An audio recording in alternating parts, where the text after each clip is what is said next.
The short-haired woman sits alone at a cafe table. She reacts with total shock to an unexpected announcement from her friend. The black-haired woman explains her rush to marry before her pregnancy becomes visible. Bülha offers her congratulations while noting how devoted the boyfriend has always been. A hand reaches out to deliver a formal wedding invitation. The black-haired woman smiles warmly while asking Bülha to attend the ceremony. Bülha accepts the envelope with a polite smile. She is frozen in disbelief upon seeing her husband's name listed as the groom. Bülha tries to dismiss the name as a bizarre coincidence while her friend laughs. The black-haired woman reveals that the shared identity is entirely intentional. Bülha is devastated to find a wedding photo of her husband with another woman. The realization that their wedding date is her own anniversary leaves her shattered. Gyoru confirms the child belongs to Do-hyun, causing Bülha to lash out in fury. She confronts her husband, who responds by callously demanding a divorce. He tells her to get a grip as she breaks down in tears. She discovers the crushing truth that their marriage was never legally registered. Gyoru mocks her status as a mistress while claiming to be the only legal wife. Bülha reels from the claim that he never truly loved her. She is coldly told to remove herself from their lives forever. Gyoru insults her by saying she is only good at being invisible. Bülha weeps as she realizes her entire life was a lie. Time passes in a blur as she quits her job and retreats into tireless nights. She hides away from everyone she knows, living in total isolation. Paranoia sets in as she feels the world is laughing at her misfortune. Her thoughts are interrupted as she feels the ground beneath her begin to shake. After 3 years of running, a terrifying earthquake strikes her hideout. She reflects on her failed hope that time would erase her pain. In her loneliness, she finds a reflection of herself in a tragic novel. The book tells the sad story of Roz, a wife who endured constant betrayal. She used the fictional tragedy as a way to escape her own. Seeing Roz's passivity reminds her painfully of her own inaction. She makes a silent vow to never end up like the character Roz. While considering a fresh start, news of a major earthquake fills the room. A loud crash sounds as the ceiling begins to cave in around her. Trapped beneath the falling building, she screams desperately for help. Heavy debris pins her down as she realizes no one is coming to save her. Bleeding and dying, she regrets ever wishing for the world to end. The scene shifts abruptly to a grand sunlit palace. A nobleman in fine clothing asks for confirmation regarding a miscarriage. The doctor bows low, citing severe shock as the cause of her decline. A sudden bang echoes as the doctor nervously insists the patient is otherwise healthy. The doctor beats a hasty retreat as he flees from the room. A pink-haired woman opens her eyes, looking confused and dazed. She is baffled when the doctor addresses her as Lady Wenz. She stares at her unfamiliar hands in complete and utter shock. The doctor urges her to remain calm and rest in her weakened state. Narrative text identifies her as Roz Wenz, the daughter of a ruined family. She recalls the character's history of turning her back on her family for an enemy. The pink-haired woman panics as she realizes she has become the novel's tragic heroine. She laments her cruel fate, trapped in yet another world without a happy ending. A face is shown in close-up, eyes wide with horror, as the narrator wishes they had simply died in the past rather than facing this current reality. Under a cold, full moon, the silhouette of a grand, multi-storied palace stands silently in the night. A dark-haired man looms over a pink-haired woman in bed, asking if she is finally coming to her senses. Confused and exhausted, the pink-haired woman wonders when she fell asleep and apologizes, explaining that she was following a doctor's orders to rest during her monthly cycle. The shirtless, black-haired man scoffs at her explanation, questioning her about her supposed cycle when she has just collapsed from a miscarriage. Stunned by the news of a miscarriage, the woman's eyes widen in terror as the weight of the last 3 sleepless days finally hits her. She realizes this is the exact moment Roz regained her memories in the novel, and she is filled with fury that the man beside her hasn't even offered an apology for his betrayal. The man dismissively tells her to forget the past and move on, complaining about the 3 years it took to conceive, only for her to suffer a miscarriage before demanding she stop running away so they can finish what they started. A thought reflects on how Rose once sought validation through his love, even in her own twisted and desperate ways. Horrified by his callousness right after a tragedy, the woman pushes him away and demands he leave her bed until she is fully recovered. The man's jaw clenches tightly as he grits his teeth in visible, mounting frustration. Reaching out with a sudden, aggressive motion, he seizes her by the throat and tells her she is misunderstanding the nature of their relationship. Towering over her with a menacing grip, he reminds her that she was the one who insisted on having a child and makes it clear he is not in a position to beg for her cooperation. With a sudden force, he throws her back onto the bed, leaving her gasping. As she coughs and struggles for air, he coldly orders her to stay out of his business from now on. He looks down at her with pure disdain, warning her not to forget the lesson he taught her today, regardless of how foolish she may be. He offers a final, biting, "take care" as he leaves the room, and the heavy door shuts with a loud, final bang. Clutching her head in despair, she screams internally at the nightmare of living with such a monster and curses the author of this tragic novel. A desperate vow appears in the void, declaring her intent to escape this insane family and the twisted plot of the novel at any cost. As the sun shines over the grand estate the next day, she ponders how she will ever find a way out of her current predicament. Watching from her window, she hopes to find at least one ally or close friend who might still be loyal to the original character, Ross. Her gaze is suddenly fixed on something unexpected outside, her purple eyes filled with startled realization. In the courtyard below, two aggressive maids harass a gray-haired colleague, demanding she get back to work while the victim begs to be let go. A brown-haired maid notices the woman watching and apologizes for the disturbance, explaining that another maid named Dowana has been mentally unstable and causing trouble for the staff. From the courtyard, the blonde-haired Dowana fumes to herself, wishing she had her phone so she could record the harassment and report her tormentors to the police. Seeing a potential spark of recognition in the maid's behavior, the woman instructs her attendant to bring the blonde maid to her room immediately. The brown-haired maid returns with the blonde maid as ordered, who looks around the lavish room with a mix of suspicion and unease. A quiet click sounds as a cup of tea is placed before the maid, and the woman asks if it's true that she's been having a difficult time with her work. Shifting her approach, the pink-haired woman offers a warm and welcoming smile to the nervous servant. Shortly after they begin their conversation, a shocked cry echoes through the chamber. In a hushed but frantic exchange, the blonde maid realizes this isn't a dream and asks if they are both trapped inside the world of the novel, while the woman quickly tells her to keep her voice down. They whisper together over tea, with the pink-haired woman admitting she's been lost since waking up, while the maid connects their situation to a specific accident back in their original world. Relieved to find a fellow survivor, the blonde maid reaches out to shake hands and suggests they become friends since they are stuck in this world together. The woman smiles back, thinking that perhaps this unexpected reunion is actually a lucky turn of events. A vision of the two women smiling together appears as the narrator contemplates the possibilities of having a companion like Dowana by her side. The blonde maid introduces herself by her original name, Lee Gyoru, explaining that her mother gave her the name so she would never be a loser in life. Gyoru flashes a bright smile as she tells the woman to never forget her unique name and expresses her hope that they will get along well. The name Lee Gyoru echoes in the narrator's mind, dredging up memories of a connection she thought was severed forever.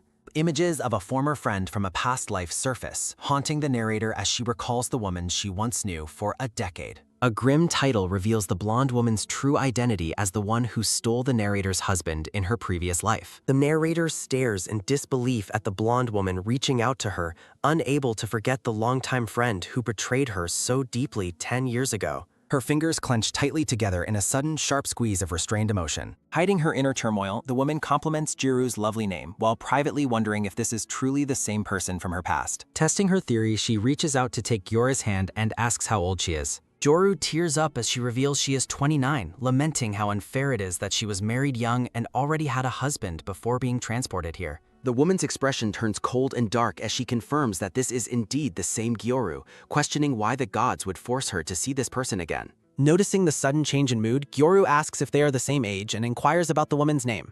The narrator introduces herself as Kim Hana, a name Gyoru doesn't recognize, while thinking to herself that it is a new name for a new life. She reflects on how she was forced to abandon her real identity, Kim Byolha, because of the pain Gyoru caused her in her previous life as a quiet and lonely woman. As she sips her tea, the woman thinks about how cruel the gods are to bring a past grudge into this new world, while Gyoru cheerfully notes how the woman reminds her of an old friend. In a cold flashback, a blonde woman mocks the pink-haired woman for her pathetic weeping and inability to defend herself. Sitting across from each other at tea, the blonde maid asks about the plot of the novel they are trapped in. The pink-haired woman, Rose, sips her tea and decides to keep the tragic nature of the story a secret from her former friend. A small, excited version of the blonde woman wonders if she is destined to be the successful heroine of the story. Rose bluntly informs her that she is nothing more than a nameless, insignificant extra in this world. Rose smiles to herself as she watches her companion's shocked reaction to the news. Startled, the blonde woman stands up and asks if Rose is the main character instead. Looking at Rose with hidden contempt, the blonde woman thinks Rose looks tacky despite her noble status and considers herself far more attractive. She dismissively asks what kind of person Count Wenz is, assuming the male lead must be predictable. Rose describes her husband as a handsome man whom she fell for at first sight and chased relentlessly. The blonde woman is skeptical, claiming she hasn't seen anyone particularly good-looking since arriving in this world. Rose warns her that the Count is quite cold, which only seems to confuse the blonde maid. Rose explains the tension in her marriage, admitting she was the one who forced him into it. The blonde woman offers fake sympathy, noting it's a shame a pretty girl had to chase a man who doesn't appreciate her. Seeing through the performance, Rose decides not to be fooled again, but continues the act by claiming the Count cares for her silently. Rose insists her husband is actually a good person who simply struggles to express himself as approaching footsteps sound. The dark-haired man, Eric, bursts into the room complaining about his exhaustion and workload. Startled by the sudden intrusion, the blonde maid stares at the handsome newcomer and asks who he is. Rose formally introduces the man as her husband, Count Eric de Wens. The blonde woman's face immediately flushes red as she is captivated by Eric's appearance. Rose notices the familiar predatory look in her old friend's eyes and wonders if she should intervene in her plan to steal another husband. The blonde woman quickly regains her composure and offers a deep, formal curtsy to the Count. She introduces herself as Duana, claiming to be Rose's close friend, while Eric expresses surprise at his wife's social circle. Duana brazenly lies about being a long-lost childhood friend as she leans toward Eric. She flutters her lashes and compliments Eric on his looks, causing the Count to blush slightly. Duana's internal thoughts reveal her greed as she assesses Eric's wealth and status, feeling he was made for her. Looking at Rose with a mocking smirk, she believes she is more suited for the role of Countess and that the world revolves around her. Rose suddenly stands up and announces she is retiring early because she doesn't feel well. She ignores the maid's call and retreats from the room, leaving the pair alone.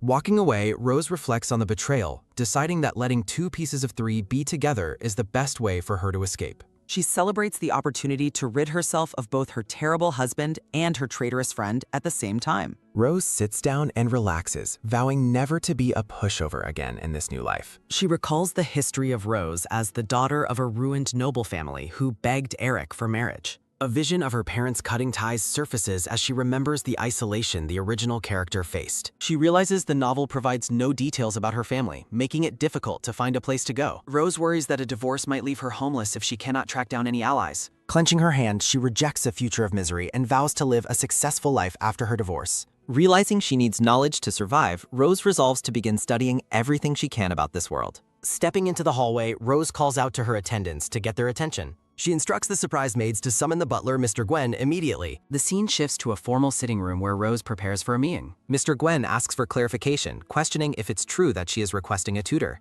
The butler looks at her curiously and asks the reason for such an unexpected academic request. Rose explains that as the Countess, she needs to understand how the world works to properly join high society. She sets a firm boundary, stating she needs to be at the level of her peers to survive. The butler reflects on the hardship she faced and notes her new, impressive determination to look forward. Rose walks away feeling satisfied that the conversation went well, while the servants whisper behind her. Her purple eye widens as she catches a glimpse of something suspicious happening in the hallway. Rose stops in her tracks as she hears a woman's voice playfully teasing the Count behind a closed door. Peering through the door, she sees Eric and Duana in an intimate embrace, confirming their mutual betrayal. Rose vows to make a fresh start and leave her old life behind. A peaceful morning begins as a soft chirp sounds from the garden. A voice from within the library asks if Rose has made a specific request. Eric asks for details on the arrangement and learns that Rose has requested a private tutor. He ponders her sudden interest in studying, noting she used to spend her time being lazy. The butler asks what kind of tutor he should hire, but Eric tells him to let Rose do as she pleases. Eric dismisses the matter entirely, telling the butler not to bother him with such trivial things. The butler is startled as a playful voice calls onto him. Duana and Eric lie in bed together as she praises his thoughtfulness while he contemplates her presence. Eric sharply tells the butler to leave, asserting that he does not like to share what belongs to him. The butler offers a hurried apology and retreats, leaving the pair alone in the room. A quiet click sounds as the door is firmly closed. Duana smiles to herself, reflecting on how her beauty always seems to bring her trouble. She leans in close to him, whispering Eric's name. Their fingers brush together in an intimate moment. A startled wah escapes her as he suddenly pulls her down. Eric asks if she is finally satisfied, while she teases him for being the one who nearly fainted. Duana privately mocks his performance, while Eric expresses how much he enjoyed their time together. The narrative shifts to describe the history of the imperial power struggle. Rose's hand moves across the paper, detailing the imbalances that triggered the political conflict. She becomes overwhelmed by the sheer amount of information she is expected to memorize for her first lesson. Rose learns that her family lost their influence after failing in a struggle for the imperial throne. She realizes with horror that she married Eric, the very man responsible for her family's ruin. A shocking revelation confirms that the current emperor is not the crown prince's biological father. The tutor explains that the uncle seized the throne because the young crown prince was a notorious troublemaker. Rose is warned never to encounter the heartless and compassionateless man who became the crown prince. She carefully writes down the name of Grand Duke Artyom on her parchment. Recalling his execution in the novel, Rose decides to be cautious despite the low chance of meeting him. A maid informs Rose that her carriage is ready for her 9 p.m. trip to the auction house. Rose scolds her past self for ever finding Eric charming before heading out for the evening. A rhythmic click-clack sounds as Rose walks toward her carriage. Arriving at the auction house, Rose recalls the plot point involving a necklace called Luna's Tear. She decides not to bid on the necklace, knowing Eric would eventually blame her when it is revealed as a fake. A well-dressed man welcomes Rose to the venue and hopes she enjoys the event. Rose examines a yellow token numbered 38, assuming it refers to her seat. She navigates through the hall and locates the chair marked with number 38. Rose spots a blonde-haired man already sitting in the chair she believes is hers. She taps the stranger on the shoulder and informs him that he is sitting in her assigned seat. The blonde-haired man looks up and asks since when seats at the auction have been assigned. An attendant in a red uniform rushes over, urgently calling for Rose to stop. The attendant whispers that the token in her hand is a bidding number rather than a seat number. Mortified, Rose realizes she just rudely ordered a stranger to move from his own seat. The attendant formalizes the situation by apologizing to the man, identifying him as Grand Duke Artyom. A sharp thud sounds in Rose's heart as she realizes she just insulted the very man she vowed to avoid. The Grand Duke stands as the attendant continues to apologize for Rose's misunderstanding. Rose flinches as the man reaches out, her body trembling with anxiety over her social blunder. She quickly offers her own apology, hoping to escape the situation without further incident. Rose bows deeply and begs for his forgiveness for her ignorant behavior. A wide smile spreads across the man's face in response to her apology. Noticing he does not seem angry, Rose prepares to quietly retreat from his presence. Rose examines the gold bidding token numbered 38. Grand Duke Artyom sternly commands Rose to sit down, causing her significant confusion. Rose groans inwardly as the man's presence overwhelms her. Rose reluctantly takes her seat, deciding to try and remain completely inconspicuous. A voice rings out, announcing the start of the grand auction. The auctioneer excites the crowd by emphasizing that money determines ownership of the treasures. Excited nobles begin the bidding war, quickly raising the price for an item. Rose reflects on the staggering wealth of the nobility while sitting beside the Duke. A gavel strikes as a sharp bang sounds and the item sells for 35 million. The auctioneer prepares to reveal the most highly anticipated item of the evening. The crowd gasps as the legendary Luna's Tear necklace is finally unveiled. The bidding for the magnificent jewel starts at an impressive 50 million res. Competition heats up as the bids climb rapidly toward 80 million. Rose recalls that the necklace is fake and remembers Eric's future anger over it. A hand suddenly raises token number 30 to enter the high-stakes bidding. Grand Duke Artyom stuns everyone by placing a bid for 100 million res. Panic sets in for Rose as she watches the price continue to escalate. Realizing she cannot let him buy a fake, Rose decides she must intervene. The Grand Duke begins to raise his bid further before being abruptly interrupted. Rose desperately grabs his arm, begging him not to purchase the counterfeit necklace. She warns him that buying the item now would be a complete waste of money. The Grand Duke sharply questions why his financial decisions are any of her concern.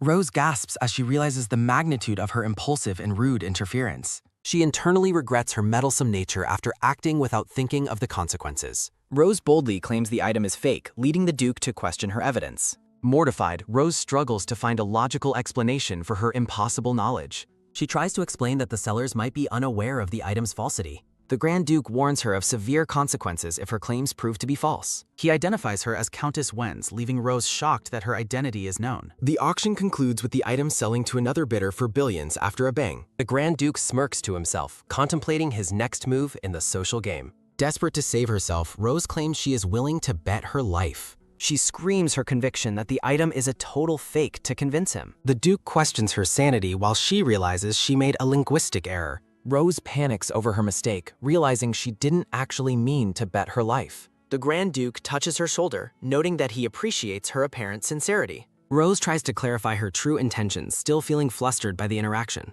Rose watches the Grand Duke Artyom depart, her mind racing with old memories. Artyom reflects on the suspicious nature of the auction while traveling in his carriage. He decides that he can always buy the item from the winner later if necessary. Rose's warning echoes in his mind as he considers the possibility of a scam. He recalls Rose's intrusion, noting her striking resemblance to a woman from his past. A memory surfaces of a young Rose being introduced to him by her mother. The memory shows a child Rose crying and rejecting the idea of him being a prince. The young Rose insists that the blonde boy before her is definitely not the prince. Back in the present, Artyom smiles at his reflection while recalling her childhood tears. He reflects on her cute face as his escort knight, Cern, looks on. Cern asks if she made a mistake, and a shamed Rose confirms his suspicions. The escort knight, Cern, promises to protect her regardless of the trouble she caused. Cern whispers a question about how a counterfeit item could end up at such an event. Rose deduces that while the auction host didn't intend to sell a counterfeit, someone must have surreptitiously swapped the item. The black-haired man is completely stunned by her claim and demands to know how she could possibly possess such specific information.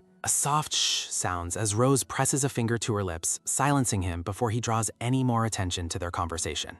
Feeling the weight of his skepticism, Rose fabricates a story about seeing the truth in a dream, while the man privately questions her mental state. A peaceful morning begins as birds chirp outside the grand mansion. A gentle rustle sounds as Rose reviews documents in the library until she is interrupted by her name being called. Joanna leans over her shoulder, curiosity piqued by what Rose has been studying so intently. Rose lets out a weary sigh, explaining that she is simply trying to find ways to alleviate her persistent boredom. A soft rustle sounds as Joanna notes that Rose must be incredibly lonely since no one in the manor bothers to keep her company. Joanna feigns sympathy, suggesting that life would be far better if the Count showed Rose even a small measure of kindness. A brilliant glimmer catches the light as Rose's eyes are drawn to the expensive red earrings Joanna is wearing. Rose offers a polite compliment on the jewelry, assuming they must have been a gift from Eric. Joanna giggles and brags about her new boyfriend, claiming he is the one who gave her the beautiful gift. Rose's internal monologue reveals a chilling realization that Joanna's former smiles of friendship were actually expressions of smug superiority over stealing Rose's husband. Rose quickly hides her true thoughts by claiming she only wanted to get a closer look at the intricate design of the earrings. Joanna gloats about how perfectly her boyfriend chose a gift that complements her beauty so flawlessly. A playful slap sounds as Joanna recounts her meeting with her boyfriend, describing it as an inescapable pull of fate. Joanna leans back with a satisfied grin, calling her mysterious lover absolutely perfect in every possible way. Joanna's eyes narrow with ambition as she resolves to follow through with her perfect plan to finally replace Rose as the Countess. A memory surfaces of the soul within Rose being disowned in her past life after she was accused of stealing a friend's husband. She reflects on her past mistakes and her failed marriage to Lee Do-hyun, viewing her current situation as a divine second chance to finally live at her true potential. A cold aura surrounds Rose as she maintains a fake smile, while Joanna privately mocks her for being such a foolish and see-through friend. A chilling shiver sounds in Rose's mind as she wonders just how pathetic and weak she must look to those around her right now. A series of quick knocks sounds against the door, prompting Rose to call out for the visitor to enter. The butler enters the room to deliver a mysterious letter that has just arrived for Rose. Rose is deeply perplexed as she reads the letter, knowing she shouldn't have any established connections within high society yet. A sharp snap sounds as she finishes the letter, her eyes wide with shock at its unexpected contents. Joanna snatches the paper away, wondering aloud if it is an invitation to one of the prestigious society parties she has heard so much about. Rose confirms it is indeed a party invitation and tells her to hand the document back immediately. Joanna excitedly asks to accompany her, insisting that friends should support each other at such events, while Rose can only respond with a hollow laugh. A firm tap sounds as Rose explains that only nobles are granted entry to such high-profile gatherings. A sudden thud sounds as Rose suggests Joanna could go as her maid, a proposal that leaves Joanna trembling with suppressed rage. A boiling anger fills Joanna as she finds it insulting to be asked to serve as a maid when she is so close to becoming the Countess herself.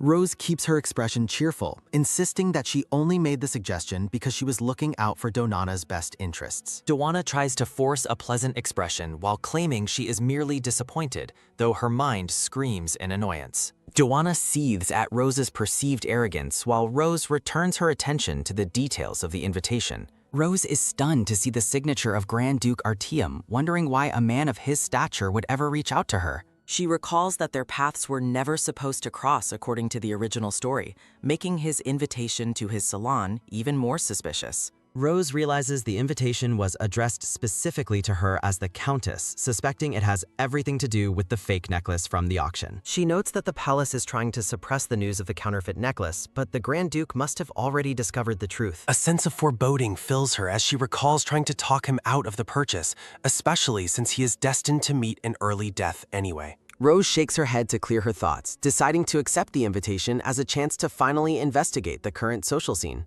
Duana watches her with a suspicious and cold gaze, her eyes fixed intently on Rose's every move. Duana determines that she will never trail after Rose like a lowly servant and resolves to find her own way into the party. She rests her chin on her hand, certain that there must be another path for her to gain entry.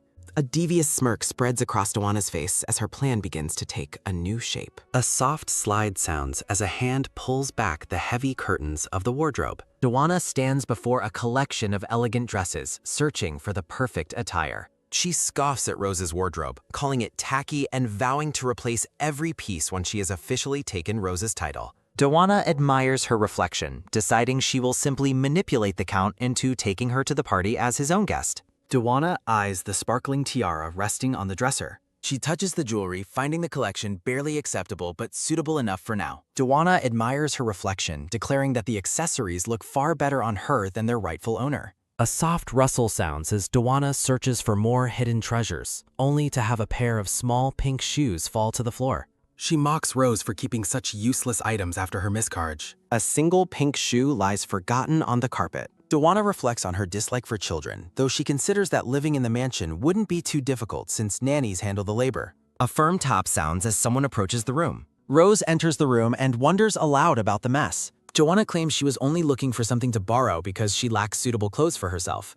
Duana suggests that friends should share everything, while Rose notes that she doesn't mind losing most of her old belongings. Rose stops Duana from taking a specific tiara, telling her she absolutely cannot have that piece. Rose gazes at the jewelry with deep sadness. Rose reveals it was the only gift her husband ever chose for her, while Duana questions the significance of the item. Diona mocks Rose's lack of charm, noting that she has already received 3 gifts from the Count herself. She patronizingly offers to ask the Count on Rose's behalf, claiming he might listen to her request. Rose is stunned by her bold claim about her husband. Duana brags about being his personal maid and spending far more time with him than his own wife, describing him as a very affectionate person. Rose clenches her dress in frustration as she processes the betrayal. Rose makes a hasty excuse to leave for the study, realizing the previous Rose would have been devastated by such cruelty. She reflects on her different identity. Rose's expression turns cold as she encourages Duana to keep desiring everything she possesses. A soft slide sounds as Rose enters the library and finds papers scattered everywhere. She notes the mess and begins gathering the documents from the floor. She wonders if the wind blew the papers across the room. A sudden, sharp realization hits as Rose reads a document detailing the planned execution of Grand Duke Artem. She uncovers a plot to kill the Duke in a definitive way to avoid suspicion of poisoning like the former Empress. Rose discovers the conspiracy to destroy the Duke's reputation so that no one will oppose his execution. Rose is horrified by the contents of the secret files. A heavy thud sounds as Rose panics, wondering if she should warn the Duke even if it risks her own life. A quick tap sounds from the hallway as someone approaches. A loud bang sounds as the black-haired Count slams the door open.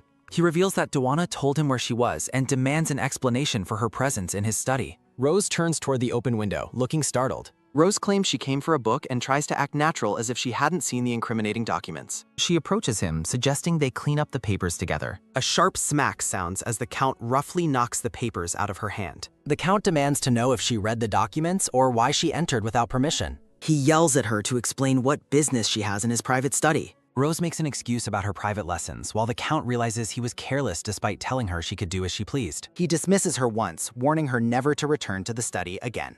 The Count tells her to go rest until dinner and abruptly turns away. A quick tap sounds as he departs. Rose sighs, wondering how she will manage the situation regarding Grand Duke Ardon. A soft clatter sounds during a tense, quiet dinner that evening. The Count glances at her from across the table. He suggests they take a trip together in a week, prompting Rose to wonder why he isn't taking his mistress instead. Rose flatly rejects the offer, claiming she already has other plans. A quick scrape sounds as the Count grips his fork in anger. The Count is baffled by her refusal and her apparent forgetfulness of her own birthday, even though he went out of his way to suggest a trip. Rose reveals that she has received an invitation from Grand Duke Artem. A sharp clatter sounds as Eric reacts with shock, questioning if the invitation was sent to her alone. Eric demands to know if the Grand Duke really reached out to her specifically. Rose confirms the news with a look of mild surprise at his intense reaction. Eric gestures with his wine glass, questioning what possible connection she could have with such a man. Rose finds his interrogation annoying, but explains she encountered him at the auction while shopping for Eric's gift. Eric is suspicious, remembering that she previously claimed not to know when his birthday was.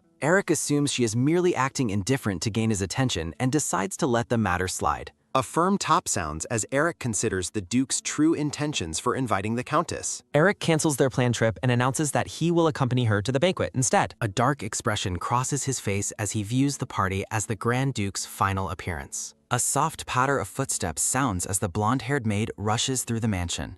Doana seethes with resentment, recalling a low-ranking knight who overestimated his own importance. A quick thud sounds as Doana roughly shoves past another maid, worried about being late for a summons. A loud bang sounds as Doana enters the room, but Eric is already frustrated by her lack of punctuality. Doana blames the Countess for her delay while Eric reminds her that she is assigned exclusively to him. A soft rustle sounds as Doana sits on the bed, playing the victim and claiming she cannot disobey the lady of the house. Eric pulls Doana into a close embrace, telling her to ignore everyone else and obey only his words. Doana is filled with triumph, believing the position of Countess is finally within her reach. The sun shines brightly over the grand estate as the scene shifts to the mansion's exterior. Rose studies a list of noble connections, frustrated that she cannot yet recognize their faces. Rose identifies Duchess Bella and Tercia as her primary social obstacles while planning to target younger, unmarried women. A soft scratch of a pen sounds as she continues to finalize her social strategy on paper. Rose frets over the secret execution document she found, hoping for a clever solution like a story protagonist. A voice suddenly comments on how heavily she is sighing. Rose is startled by Eric's unannounced entry into her private space. A sharp snap sounds as Eric reaches for her, causing Rose to recoil in surprise. Eric roughly pushes her hand away, clarifying that his gesture was not intended for her. Eric demands the birthday gift she mentioned earlier, catching Rose completely off guard. Rose admits she hasn't prepared a gift for him, but Eric points to a package resting on the table. A small, neatly wrapped gift box sits in the center of the desk. A sharp smack sounds as Eric grabs her arm, accusing her of ignoring his birthday to impress the Grand Duke with a fancy gift. Eric is furious, demanding to know if she is trying to embarrass the family name. Rose argues that she only prepared a small token of gratitude for the Duke since he was the one who invited her. A firm tap sounds as Rose places her hand on the gift, determined to protect it from his rage. Rose clutches the gift to her chest, reflecting on the previous Rose's tragic struggle to be loved by such a man. She wonders what anyone could have ever found appealing about the Count's cruel nature. A heavy rumble sounds as the carriage carries the distant couple toward the palace. A soft thud sounds as the carriage arrives at the entrance of the social gathering. Eric walks away without offering an escort, leaving Rose to follow behind him with a look of annoyance. A sharp snap sounds as Rose's heel breaks, sending her stumbling forward in her formal gown. Rose panics, terrified that a fall will ruin her dress and force her to leave the banquet immediately. She continues to fall forward as the ground rushes up to meet her. A firm thud sounds as a blonde-haired man catches her securely in his arms. Grand Duke Artem greets Rose with a charming smile, recognizing her as the Countess. A quick slap sounds as Eric suddenly grabs Rose's hand, intercepting the Duke's gesture of assistance. Eric possessively declares that his wife already has an escort and doesn't need another. Eric glares at the Grand Duke with intense suspicion. Artem notes with amusement that Eric only seems interested in Rose when others show her attention. A pained grunt sounds as Eric grips her hand with bruising force while the Duke offers his continued help. The blonde-haired man suggests that the Count should stop talking and assist his injured wife instead. A soft psh sounds as the black-haired Count roughly pulls Rose away, claiming he will spend time with her himself. Artem stands alone and advises the Count to return to his distinguished guests. A heavy thud sounds as the blonde-haired man leans in close to the Count, whispering that he is only playing the role of a gentleman for now. He mocks the Count's immaturity and warns him to watch his behavior inside the banquet hall. The Count walks away, fuming over the blonde-haired man's arrogant attitude. Rose follows the Count into the venue, noting his obvious irritation. Eric points a finger at Rose, ordering her to return to the mansion and wait for him without causing a scene. Rose watches him walk off, frustrated by his sudden abandonment at the palace entrance. Rose feels a wave of embarrassment as she realizes she must enter the gathering entirely alone.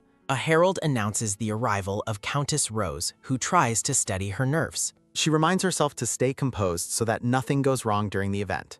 A dark-haired woman hides behind her fan, noting Rose's appearance with a sly look. The surrounding nobles gossiped cruelly, mocking Rose for following her husband and lacking pride. A lone thought wonders why she even bothered to show up. The scene shifts as the evening's festivities begin in earnest. Rose observes the crowd, realizing that forming social connections will be much harder than she anticipated. A quick clack sounds as Rose walks across the ornate carpet, determined not to give up. She decides to find something to eat while waiting for a better opportunity to socialize. A soft chink sounds as a glass of champagne is raised, catching Rose's attention. Grand Duke Artem approaches Rose with a drink, surprising her with his presence. He adjusts his sleeve with a calm, confident smile. Rose thanks him for his previous help when she fell from the carriage. Artem asks her how she managed to identify the moon tear necklace as a counterfeit. Rose panics internally, knowing she cannot reveal she read the information in a novel. She explains that the real gem glows red under light, leaving the Duke looking impressed and thoughtful. Rose hopes he will be satisfied with her explanation and leave it at that. Rose considers making a quick exit before the situation becomes more complicated. She politely bids the Duke good evening and prepares to walk away. A hand reaches out toward her, stopping her departure. Artem asks Rose for a dance before she goes, leaving her wide-eyed with shock. Rose looks around for her husband, desperate to avoid getting further involved with the Duke. She spots Eric in the distance, laughing and drinking with another woman. Realizing her husband is useless, Rose accepts the dance and joins Artem among the flowers. She frets over her lack of practice as they begin to move together. A soft slide sounds as Rose stumbles slightly on the dance floor. Artem catches her securely, leading Rose to wonder if he's being genuinely considerate. The two share a graceful moment together under the ballroom lights. Rose offers a polite curtsy, thanking the Duke for the dance. Nearby nobles snicker and mock Rose's dancing skills, calling her performance pathetic. Someone approaches Rose from behind as she tries to leave the hall. Eric roughly grabs Rose's arm, furious that she danced with the Duke instead of staying out of sight. He glares at her while the whispers of the other guests echo through the room. Outside the palace, Eric yells at Rose, accusing her of going too far. He demands to know if she was trying to get the Duke's attention through her dancing. Rose clenches her dress, disgusted that he still thinks she is desperate for his validation. A heavy sigh sounds as Eric rubs his temple, looking drained by the confrontation. Eric admits that his behavior toward her has been cold recently. Rose looks wary as the black-haired count stands uncomfortably close to her. Eric pulls Rose into a forced embrace, mockingly asking if she enjoys this kind of attention. Eric assumes she missed his embrace during their long time apart. A sharp slap sounds as the scene shifts to the mansion's dark exterior. Rose rejects his advances, blaming an excess of wine for the awkward moment. Eric is stunned as Rose abruptly announces her departure to find some rest. A quick thud sounds as Rose rushes away, leaving Eric alone in the garden. Rose reflects on her husband's recent and strange habit of avoiding her. Eric decided to move on and focus on his own immediate interests. The black-haired man resolves to take care of his pressing responsibilities. A pained cry for help suddenly interrupts Rose's quiet moment on the park bench. Rose is horrified, suspecting someone is dying in the darkness nearby. Rose worries about her second life ending in such a tragic and absurd way. A calm voice startles her as the blonde-haired man appears from behind a pillar. Rose is shocked to see the Grand Duke standing directly before her. Artem questions her presence alone while revealing bloodstains on his expensive uniform. A soft slide sounds as the blonde-haired man quickly wipes his bloody hand. Rose nervously promises to ignore whatever she just witnessed in the shadows. Rose clarifies that she believed he was responsible for a gruesome murder. Artem laughs at the sheer absurdity of her dark and wild assumption. Rose remains silent, unsure of how to react to his unexpected amusement. Rose explains that his bloody appearance following a scream led to her conclusion. Artem points out that a death at his own party would only firm him. The blonde-haired man admits his appearance naturally led to her dark suspicion. Artem invites her to follow him so he can reveal the actual truth. A bright light shines over the dark and quiet garden maze. Rose is terrified as she encounters a gruesome and blood-soaked scene. Artem explains he saved a high-ranking nobleman from a sudden monster attack. Artem describes the rescue of Marquis Bled while Rose listens in stunned silence. A loud shout sounds as soldiers arrive and demand the Duke's immediate arrest. Duke Felice arrives with his men, claiming Artem has finally gone too far. Artem glares as the older man accuses him of attacking a royal favorite. Artem realizes he has been lured into a carefully orchestrated trap. Rose joins the blonde-haired man as the guards surround them bus. Rose looks at the approaching group with a terrified and shocked expression. Rose remains frozen in shock as the confrontation in the garden escalates. Duke Felice demands proof of her right to interfere in his official investigation. Rose steps forward, claiming she witnessed the Duke saving the nobleman. Duke Felice is stunned by the existence of an unexpected white missus. Nearby noblewomen gossip about the shocking and violent events unfolding. A sinister smile appears on the white-haired man's face. Felice questions why a married woman would be alone in the garden with the dupe. The white-haired man points to her soiled dress as evidence of her misconduct. Rose realizes he is trying to use her reputation to force her into silence. Rose feigns a breakdown, claiming she was simply lost in the maze. Rose fabricates a story about being attacked by a terrifying monster. Rose claims the beast vanished while she sought help for the injured Marquise. Rose offers a subtle and knowing wink while maintaining her victim act. A soft sounds as Artem reacts to her clever and bold deception. Duke Felice is enraged as his attempt to frame the Grand Duke fails.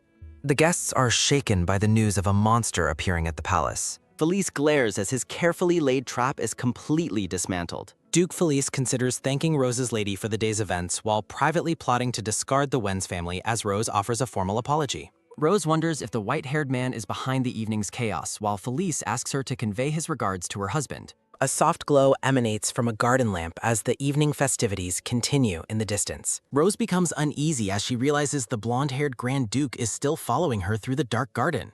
A soft thud sounds as Rose suddenly stops in her tracks. Rose turns around to ask the Grand Duke if he still has something to say to her. A soft rustle sounds as Artem leans in close, admitting that he is simply curious about her. Artem asks Rose why she chose to believe and help him when she could have easily just left the scene. The blonde-haired man mentions his poor reputation and notes that the Duke trusted him despite it. Rose looks at the Grand Duke with a warm and genuine smile. Rose explains that she wanted to be a gentleman for the person who listened to an ordinary woman's words. The pink-haired woman smiles brightly, stating she intended to return the favor in her own way. A soft touch sounds as Artem gently cupped Rose's face, promising to do anything for the one who saved his life. A quick whoosh sounds as Rose flushes red and pulls away, insisting that she didn't help him for a reward. Rose hesitates, her face heating up with intense embarrassment. A soft thud sounds as Rose grabs Artem's arms and desperately begs him to help her obtain a divorce. Artem is surprised by her request, though he agrees that Eric is not a decent man by any standard. Rose declares her desire to correct her past mistakes and start living a completely different life.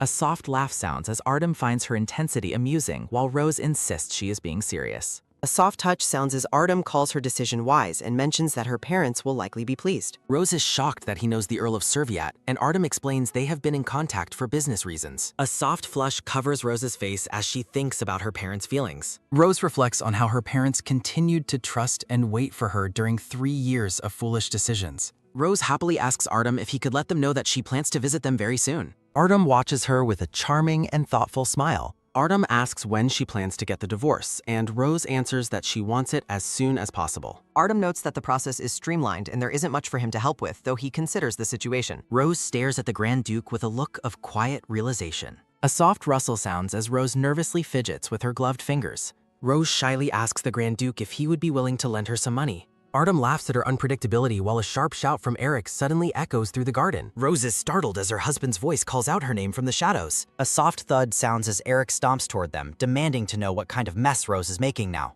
Eric threatens to leave without her immediately, while Rose notices his messy outfit and suspects what he was really up to. Rose tells Artem she needs to go for now and asks if they can pick up their talk later. A soft tap sounds as Artem nods, promising to send someone to the Wen's estate soon. Rose panics and begs him not to send anyone to her home. Rose worries that Eric will torment her if he discovers they are exchanging letters, so she promises to reach out to the Duke first. A soft patter sounds as Rose waves goodbye and rushes away to catch up with her husband. Rose calls out for Eric to wait as she disappears into the greenery. Artem stands alone, watching Rose's departure with a serious and contemplative expression. Artem wonders if Rose was truly serious about the money or if she was just finding an excuse to stay connected. A soft thud sounds as Artem walks away, reflecting on how Rose is sharp yet completely unexpected. Artem reflects on how impressive it was that Countess Rose didn't even scream during the dangerous confrontation. A soft rustle sounds as a dark-clothed subordinate approaches the Grand Duke in the garden. The man reports that his investigation confirmed the personnel on standby were Duke Felice's subordinates. Artem notes that his enemies are getting bolder and orders his man to clean everything up without leaving loose ends. Artem resolves to assign someone to stay by the Countess's side, acknowledging that she did save his life. The scene shifts back to the ornate and quiet interior of the palace. A sharp snap sounds as a stack of official papers is scattered across a desk. Artem explains his intentions with a sharp and focused gesture. The red-haired butler informs Artem of a letter from the Imperial Palace, though the Grand Duke dismisses it while waiting for something more personal. Artem waits impatiently at his grand desk, hoping for news that hasn't arrived. Artem's eyes flash with sudden alarm when he learns the staff has been turning visitors away. Artem leaps to his feet, terrified that his strict orders may have chased away the one person he wanted to see. The butler clarifies that no one has even approached the gates, leaving the blonde-haired man to stare longingly out the window. Rose stands outside the estate, disguised in a brown cloak and a short blonde wig. Rose paces nervously before the gates, worrying that the Grand Duke won't recognize her in her wig and will simply throw her out. A sharp gasp sounds as Rose considers an even worse outcome. A loud cry echoes through her mind as she imagines Artem turning into a demon and cruelly rejecting her request for help. Rose steels her resolve to see this through, but her heart jumps when a voice suddenly calls out to her. A guard confronts the loitering woman, demanding to know what she is doing at the estate. Rose stammers that she has an item to deliver directly to the Grand Duke on behalf of her master. Rose insists that the delivery must be personal, while the guard grows suspicious about the nature of the object. The red-haired butler observes the commotion at the gate from a distance. The butler intervenes and politely invites the disguised woman inside. A sharp creak sounds as the butler leads Rose into the mansion, hoping she can overlook the initial misunderstanding at the gate. Rose sits on a plush green sofa, quickly asking for the Grand Duke's whereabouts while the butler requests her patience. Rose is impressed as the red-haired man efficiently orders a maid to prepare tea for their guest. Rose reflects on how remarkable it is for someone so young to already hold the position of head butler. The butler bows, revealing that Artem has been eagerly awaiting her arrival and will join her shortly. A sudden bang sounds as the door flies open while the butler encourages Rose to enjoy her tea. Artem enters the room with a charming smile, admitting he feared he would never hear from her again. The scene shifts to Duke Felice, who wears a sinister smirk while reflecting on his failed schemes. Felice laments that a better outcome at the party would have removed the Grand Duke from power, though he mockingly praises Count Wentz's wife. Noblemen gossip about Count Eric's inability to manage his own household or control his wife's actions. Eric apologizes as Felice calls him a foolish child who failed to grasp the weight of the situation. A loud thud sounds as Eric kicks his chair back, fuming while Felice promises to deal with him personally. Eric rages at being humiliated because of Rose, whom he refers to with utter contempt. Eric grits his teeth in a blind fury, demanding that his wife be thrown out of the house immediately. The black-haired count regrets ever allowing a woman from the Serbiat family into his home. Felice gives Eric a strict one-month deadline to resolve his domestic issues and clean up the mess. The setting returns to the Duke's palace, where the narrative acknowledges Rose's thoroughness in maintaining her disguise. Rose remains seated in her maid's uniform, still wearing the blonde rig. Artem stares at her, thinking that her current appearance makes her look exactly like his pet dog, Finn. A soft rustle sounds as Artem reaches out to touch her hair, noting something odd about its texture. Artem warmly recalls happy moments spent petting his golden retriever. A quick slide sounds as Rose removes the wig, laughing at the absurdity of being compared to a dog. A soft slide sounds as Rose places a box on the table, eager to present her gift before they begin their serious discussion. Rose explains that she intended to give him this token during the last banquet they attended. Rose reflects on the chaos of the monster attack and how it prevented her from properly thanking him for his help.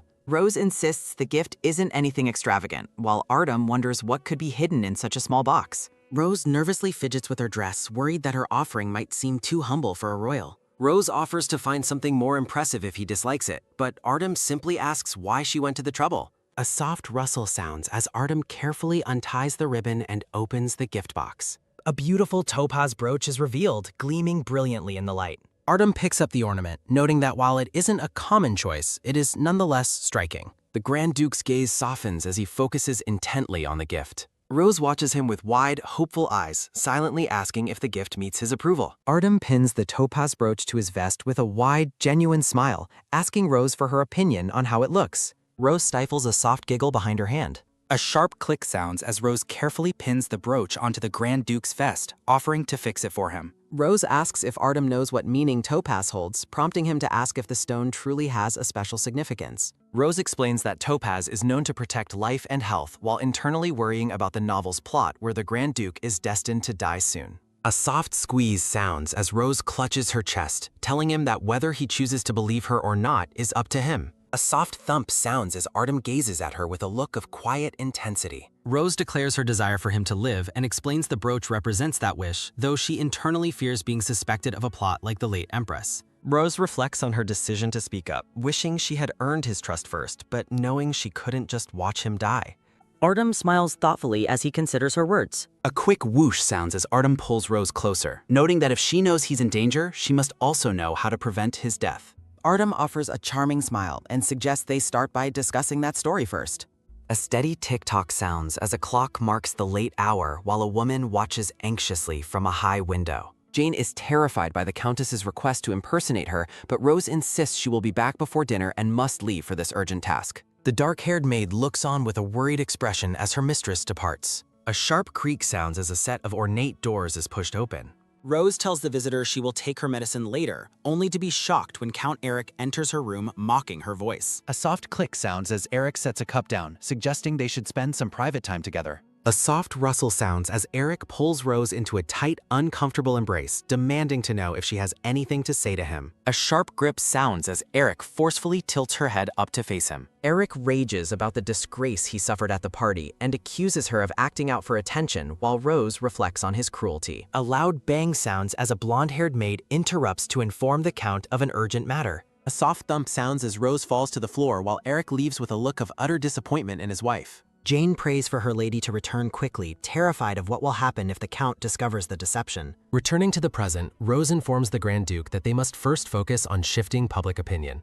A soft poke sounds as Rose points out that his reputation as the Empire's butcher is a major hurdle. Artem asks what is wrong with his title, while Rose prepares to explain the dangerous truth behind it. A quick whoosh sounds as Rose is suddenly startled by something approaching. A loud bark sounds as a golden retriever named Finn leaps toward Rose with excitement.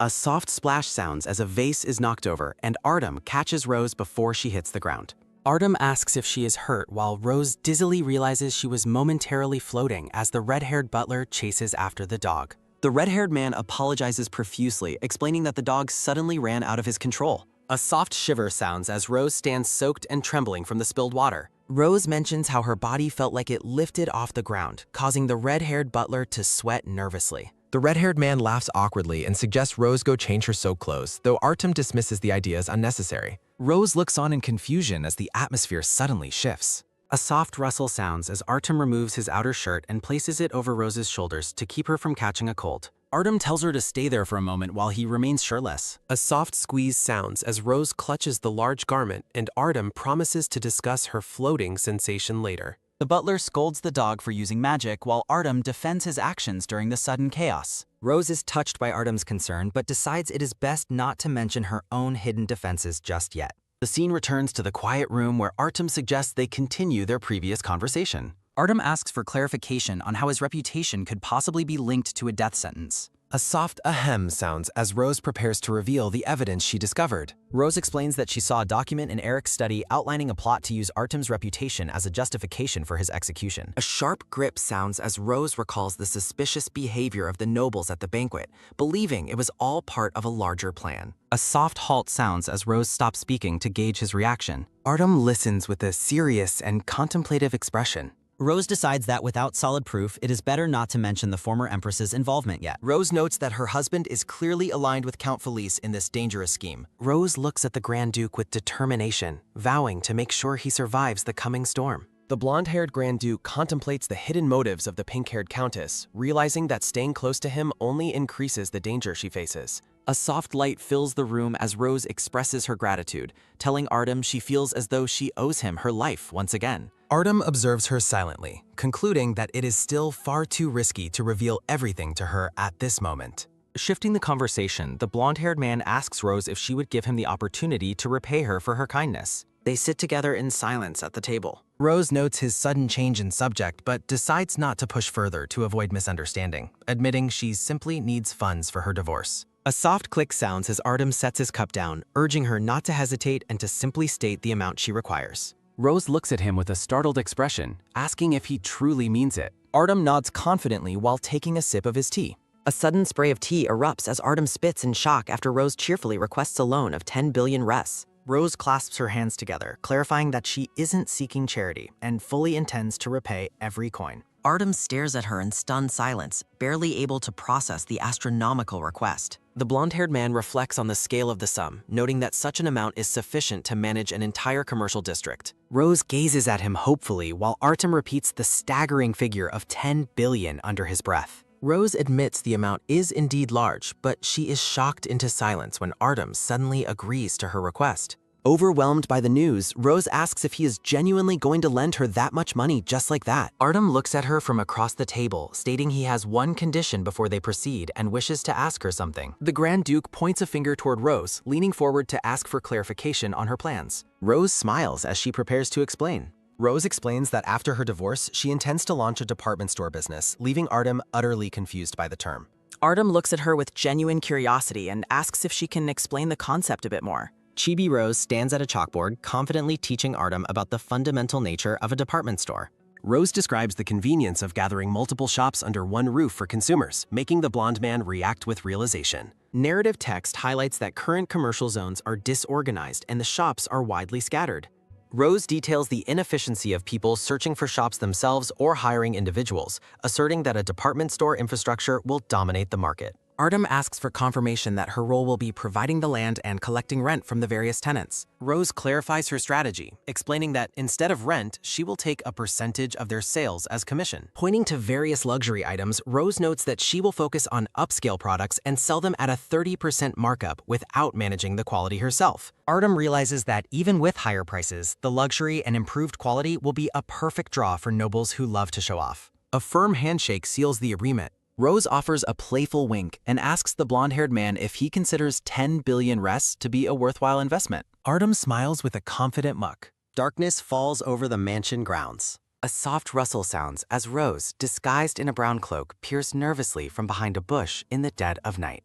Rose worries that her task took much longer than anticipated, hoping Jane is safe while noticing the lights are off and wondering if she fell asleep. A sharp gasp sounds as a hand suddenly lands on Rose's shoulder, making her eyes widen in absolute terror. The black-haired man whispers for her to be quiet, prompting Rose to realize it is Cern who has found her. Cern offers a gentle smile and informs her that he has come to personally escort her back. Rose asks why he is there instead of her maid, and Cern explains that he came in Jane's place because Rose was so late returning home. A soft thud sounds as Cern lifts Rose into his arms, promising to enter as quietly as possible and asking her to bear with the situation. Footsteps echo softly through the corridor. Rose looks up at Cern and asks him to be certain that absolutely nothing happened while she was away. Cern hesitates, his mouth opening as if to speak, but stalling on his response. A memory flashes of Jane pleading with Cerny not to tell the madam about how the master tried to strangle her. In the flashback, the black-haired man argues that Rose needs to be aware of what truly transpired. Cern looks at the maid with a pained expression, noting that the madam still genuinely cares for the master. Serene reflects that if she discovers her husband's attempt on her life, her fragile heart might break, urging Jane to understand it's for Rose's own sake. Returning to the present, Cern smiles reassuringly at Rose and simply tells her that everything is all right. The scene shifts to the bedroom. Count Eric lies in bed with a blonde-haired woman who whispers to ask if he is already asleep. Eric tells his blonde companion to give it a rest and go to sleep, asking if she is still unsatisfied after everything. The blonde woman glares and thinks to herself how much better it would be if he didn't have such a handsome face. A soft sigh sounds as the blonde woman asks the Count what occurred at the banquet since he and his wife haven't interacted for days. Count Eric reflects on how much Roz has changed recently. The blonde woman acts shocked, mentioning that Roz had something interesting to say the other day. The blonde woman claims Roz is tired of putting up with him and can't stand the sight of him, causing Eric to leap out of bed in a rage over her perceived betrayal. Eric vows to divorce his wife within the month while the blonde woman celebrates finally hearing the words she wanted. The blonde-haired maid, Duana, bursts into the room calling out for Ross. Ross looks up from her papers and asks Duana what is the matter. A soft scuttle sounds as Duana asks if something has been going on between Ross and the Count lately. Roz smiles and explains that her husband is just sulking because she hasn't been affectionate, promising to talk to him soon. Diana thinks about how Roz believes everything is fine while her husband is already planning their divorce. Chibi Duana lectures Roz that men hate women who throw themselves at them. Rose pauses and mentions that her husband from her previous life, Do-hyun, was never like that. Rose recalls her past life husband while Duana looks on in confusion at her mistress's strange comment. A soft scratch sounds as Roz continues writing, leaving a large ink blot on the page. Duana leans over the table and insists that Roz should try to make the Count come to her first instead of chasing him. Roz looks at her coolly and tells Duana she is not in a position to lecture her. Duana offers a sly smile and tells Roz that she can always lean on her as a friend if anything happens. Roz realizes that being leaned on is exactly what the manipulative maid wants most.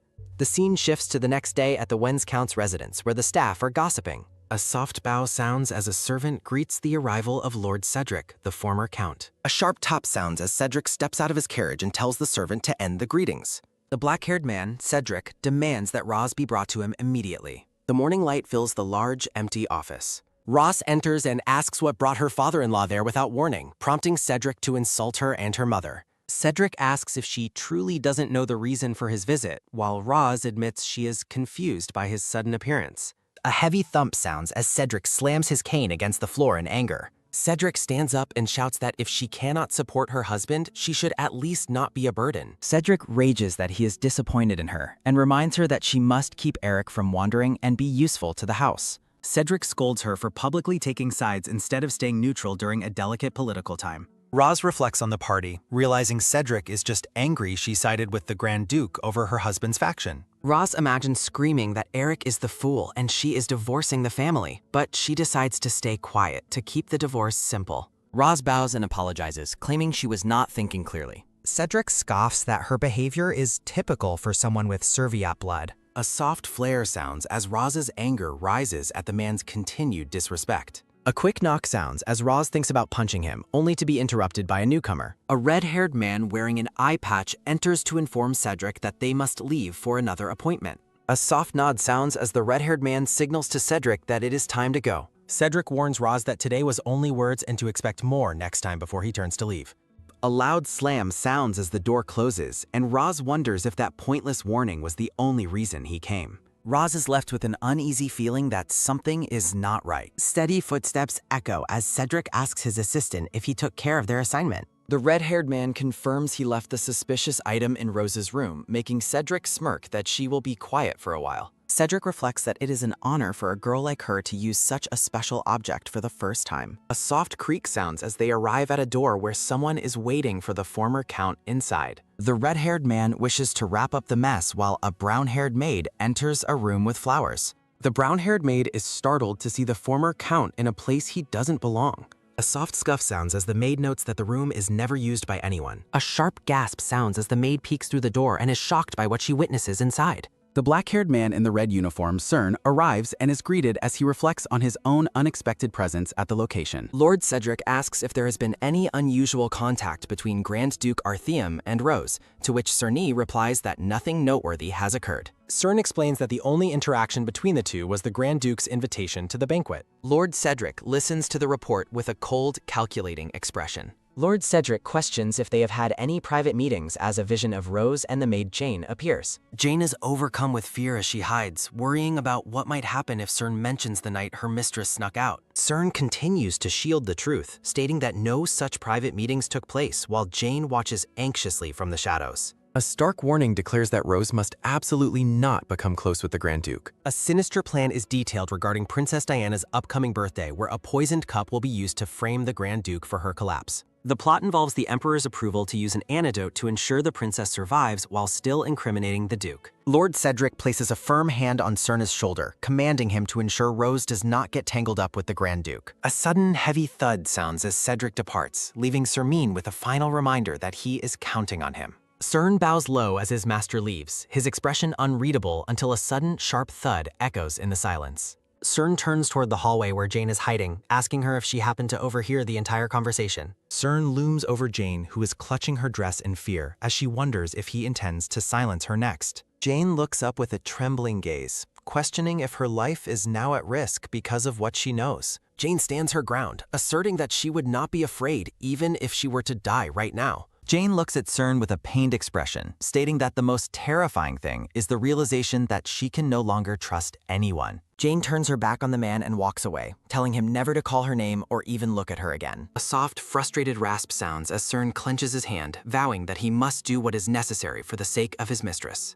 The scene shifts to Rose's bedroom, where the bed is unmade and a quiet morning light fills the room. A small, ornate cosmetic jar sits on the vanity with a handwritten tag attached to it. The blonde maid, Dawana, sits on the edge of the bed and reflects on escaping the family chaos only to find something unexpected. Dawana examines the luxury cosmetic jar, recognizing the Count's handwriting on the tag and wondering if it was meant as a gift. Fueled by jealousy and suspicion of a secret affair, Duana thinks about how the Count claims to want a divorce while still clinging to his wife. A soft click sounds as Duana opens the jar, her curiosity getting the better of her. Duana decides to use the cream herself, spitefully questioning what the pumpkin-faced Rose would do with such a luxury item anyway. A sharp, painful sting sounds as Duana applies the cream to her cheek. Duana frowns at her reflection, noticing that the product doesn't seem to suit her skin and wondering if it was formulated specifically for someone else. Her footsteps echo with a quick tap sounding as she walks toward the mirror to get a better look at the reaction. Duana stares into the mirror, holding the jar as she tries to assess the damage to her face. Her eyes widen in absolute horror as she sees what is happening to her skin.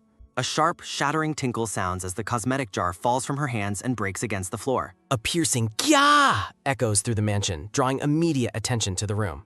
A series of frantic taps sound as Rose bursts through the door, asking in shock what could have possibly happened. Rose finds Duana collapsed on the floor, weeping and desperately trying to hide her face from view. A soft, pained rasp sounds as the blonde woman continues to sob, overwhelmed by the sudden agony. Rose gasps as she sees the blonde woman's face, which is now covered in angry red lesions. A doctor examines the weeping maid, explaining to Rose and the butler that the blisters were caused by various poisons. The doctor warns that while the blisters will eventually subside, he cannot guarantee that the maid's face will not be permanently scarred. A sudden violent scuffle sounds as Duana lunges at the doctor, accusing him of being in league with Rose as Count Eric enters the room. A sharp gasp sounds as Eric tries to intervene, shocked by the chaotic and violent scene unfolding before him. Duana collapses into Eric's arms with a loud wah as she cries out for him to help her and fix the damage. Rose stands by and watches the scene with a look of utter confusion, wondering what is actually happening. Rose explains to the room that the maid claims this horrific reaction occurred after she used the cream Eric supposedly gave as a gift.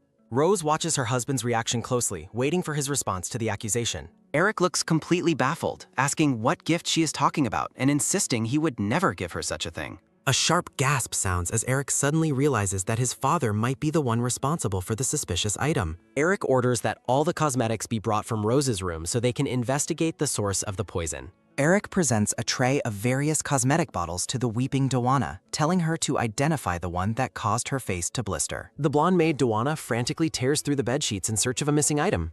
She sifts through the layers of the bed, whispering to herself that it is nowhere to be found. Duana panics as she realizes the cream jar with the gemstone and the Count's note are both missing. Accused of throwing the item out, a startled Roz asks if they truly suspect her of such a thing. A rhythmic geobuck sounds as the butler, Gwen, interjects that Roz gave no such order to the staff. Gwen questions why a lowly maid would covet his mistress's belongings, sparking a look of fury in Duana's eyes. Count Eric sighs and calls for an end to the bickering, stating he will investigate the matter personally. Duana shouts after Eric in desperation as he turns his back and prepares to leave the room. Gwen gently suggests that Roz go to rest while she thanks him for his steady support. Alone with her disfigured face, Duana laments the unfairness of her agony after simply using a cream. Her attention is caught by the butler, Gwen, who stands nearby while she clutches her belongings. Gwen warns Duana that her proximity to the master does not give her ownership of the household. A final cold command echoes in the silence, telling the maid to know her place. Duana seethes with resentment, imagining herself as the lady of the house and plotting to usurp Roz. As she tries to voice her complaints, the maid suddenly wobbles and begins to lose consciousness. Gwen lunges forward as Duana faints, calling out her name in a frantic attempt to rouse her. In his grand office, Lord Cedric reviews a letter regarding the gift he left at the mansion. Eric decides to handle Ross personally, regretting that the situation has escalated to such a degree. He writes a firm instruction that no one should concern themselves with Roz until the divorce is final. A soft sk sounds as Cedric looks at his son's defiance, calling Eric an arrogant little brat. A sharp tuck sounds as Cedric tosses the correspondence onto his desk in front of his assistant. Cedric reflects on his plan to retrieve the cream, noting with frustration that it has now disappeared. He hands a note to his assistant, commanding that Serene be instructed to investigate the missing item. Outside, the Knight Cerny receives the orders to locate the missing cream immediately. Cern looks down at the instruction with a somber expression, realizing the weight of his new task. In the shadows, the butler Gwen produces the ornate cream jar and calls out to Surdy. Gwen hands the item to Cern, asking him to handle the cleanup for the sake of the mistress. Gwen reminisces about his 30 years of service to Lord Cedric, who was once a man worth following. Witnessing Cedric's vile schemes, the butler resolves that his priority is now protecting the suffering Ross. Gwen asks Cerny if they both serve the madam with the same devoted heart.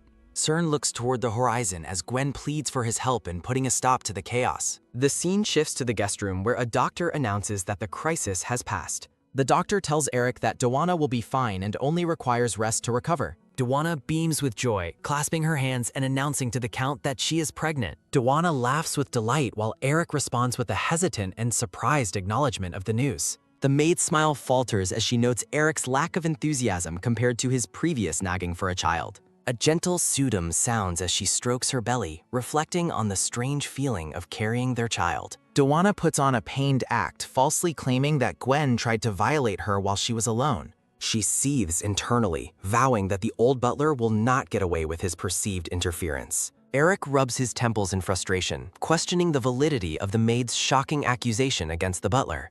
A pair of hands clasp together tightly, signaling a moment of desperate agreement or comfort. Eric promises to deal with Gwen, telling the blonde woman to focus entirely on her recovery. Dawana throws her arms around Eric, telling him he is the only person she can truly rely on. The maid reveals her inner malice, deciding to exploit the Count's gullibility to secure her position. Eric approaches the butler in the grand hallway, and Gwen notes that he was looking for him. The Count stands silently for a moment, his posture tense as he prepares to confront his servant. Eric gets straight to the point, accusing Gwen of attempting to lay a hand on Dawana. Gwen is visibly shaken by the outrageous claim, asking the Count what he could possibly be talking about. A sharp hiss sounds as Eric warns the butler that his actions could have put the baby in danger.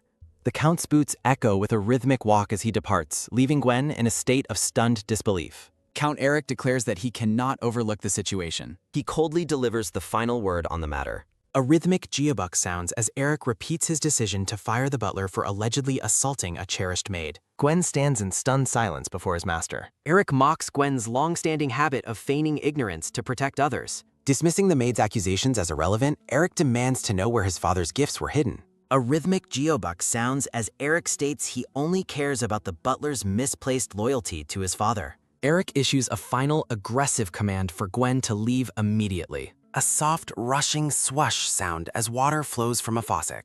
Rose watches from the window, fearing Gwen is being punished for helping her. A series of frantic taps sound as a maid rushes in with devastating news. Gwen leaves the mansion alone as the announcement of his dismissal echoes. Standing in the rain, Gwen reflects on how much the household has deteriorated over time. Gwen recalls a happier time when he vowed to protect his gentle young mistress. A quick splashing top sounds as someone runs through the rain. Gwen pauses, sensing a presence calling out to him from behind. A labored, heavy rasp sounds as Rose catches up to him without an umbrella. A sudden, firm snap sounds as Rose takes his hand and offers a tearful apology. Gwen reassures her that she has no reason to feel guilty for his departure. Rose realizes that Gwen has nowhere to go and resolves to help him. Rose makes a desperate plea for Gwen to stay by her side despite his dismissal. Gwen looks at her with utter confusion regarding her request. Rose excitedly reveals her secret plan for a new business venture. A tight, pained k sounds as Gwen doubts his own abilities to assist her. Rose recalls learning about Gwen's past heroic deeds for the previous Countess's family. She asks him to use his legendary skills once more to help her save her position. Gwen considers her words silently while the rain falls around them. A gentle, slow rustle sounds as Gwen reaches for her hand and acknowledges her offer. A soft paper-like busuruk sounds as the two share a quiet moment of mutual respect. Gwen provides an address where he can be found once she is ready to proceed. A bright, sudden whack sounds as Rose takes the note with a hopeful smile. Gwen tips his hat, telling her he expects to see her as a company president soon. Rose watches him depart while two figures watch them from a window high above. Count Eric and Dawana mock the dramatic farewell from the safety of their room. Dawana gloats over her success in manipulating Eric to remove Gwen from the house. A soft, lingering cook sounds as Dawana dismisses the matter and turns her attention to Eric. She pulls the Count closer, intent on continuing their intimate moment. A sweet, soft jock sounds as Dawana vows to never let Eric go. A quick, light tot sounds as Jane tends to the wet and shivering Rose. Jane asks for clarification regarding the head butler's sudden departure. A silent, reassuring Keodak sounds as Rose comforts her worried staff. The maids express their profound relief and gratitude to their mistress for her kindness. Rose requests Jane's presence for an important private conversation. Rose prepares to share a highly confidential plan with her most trusted maid.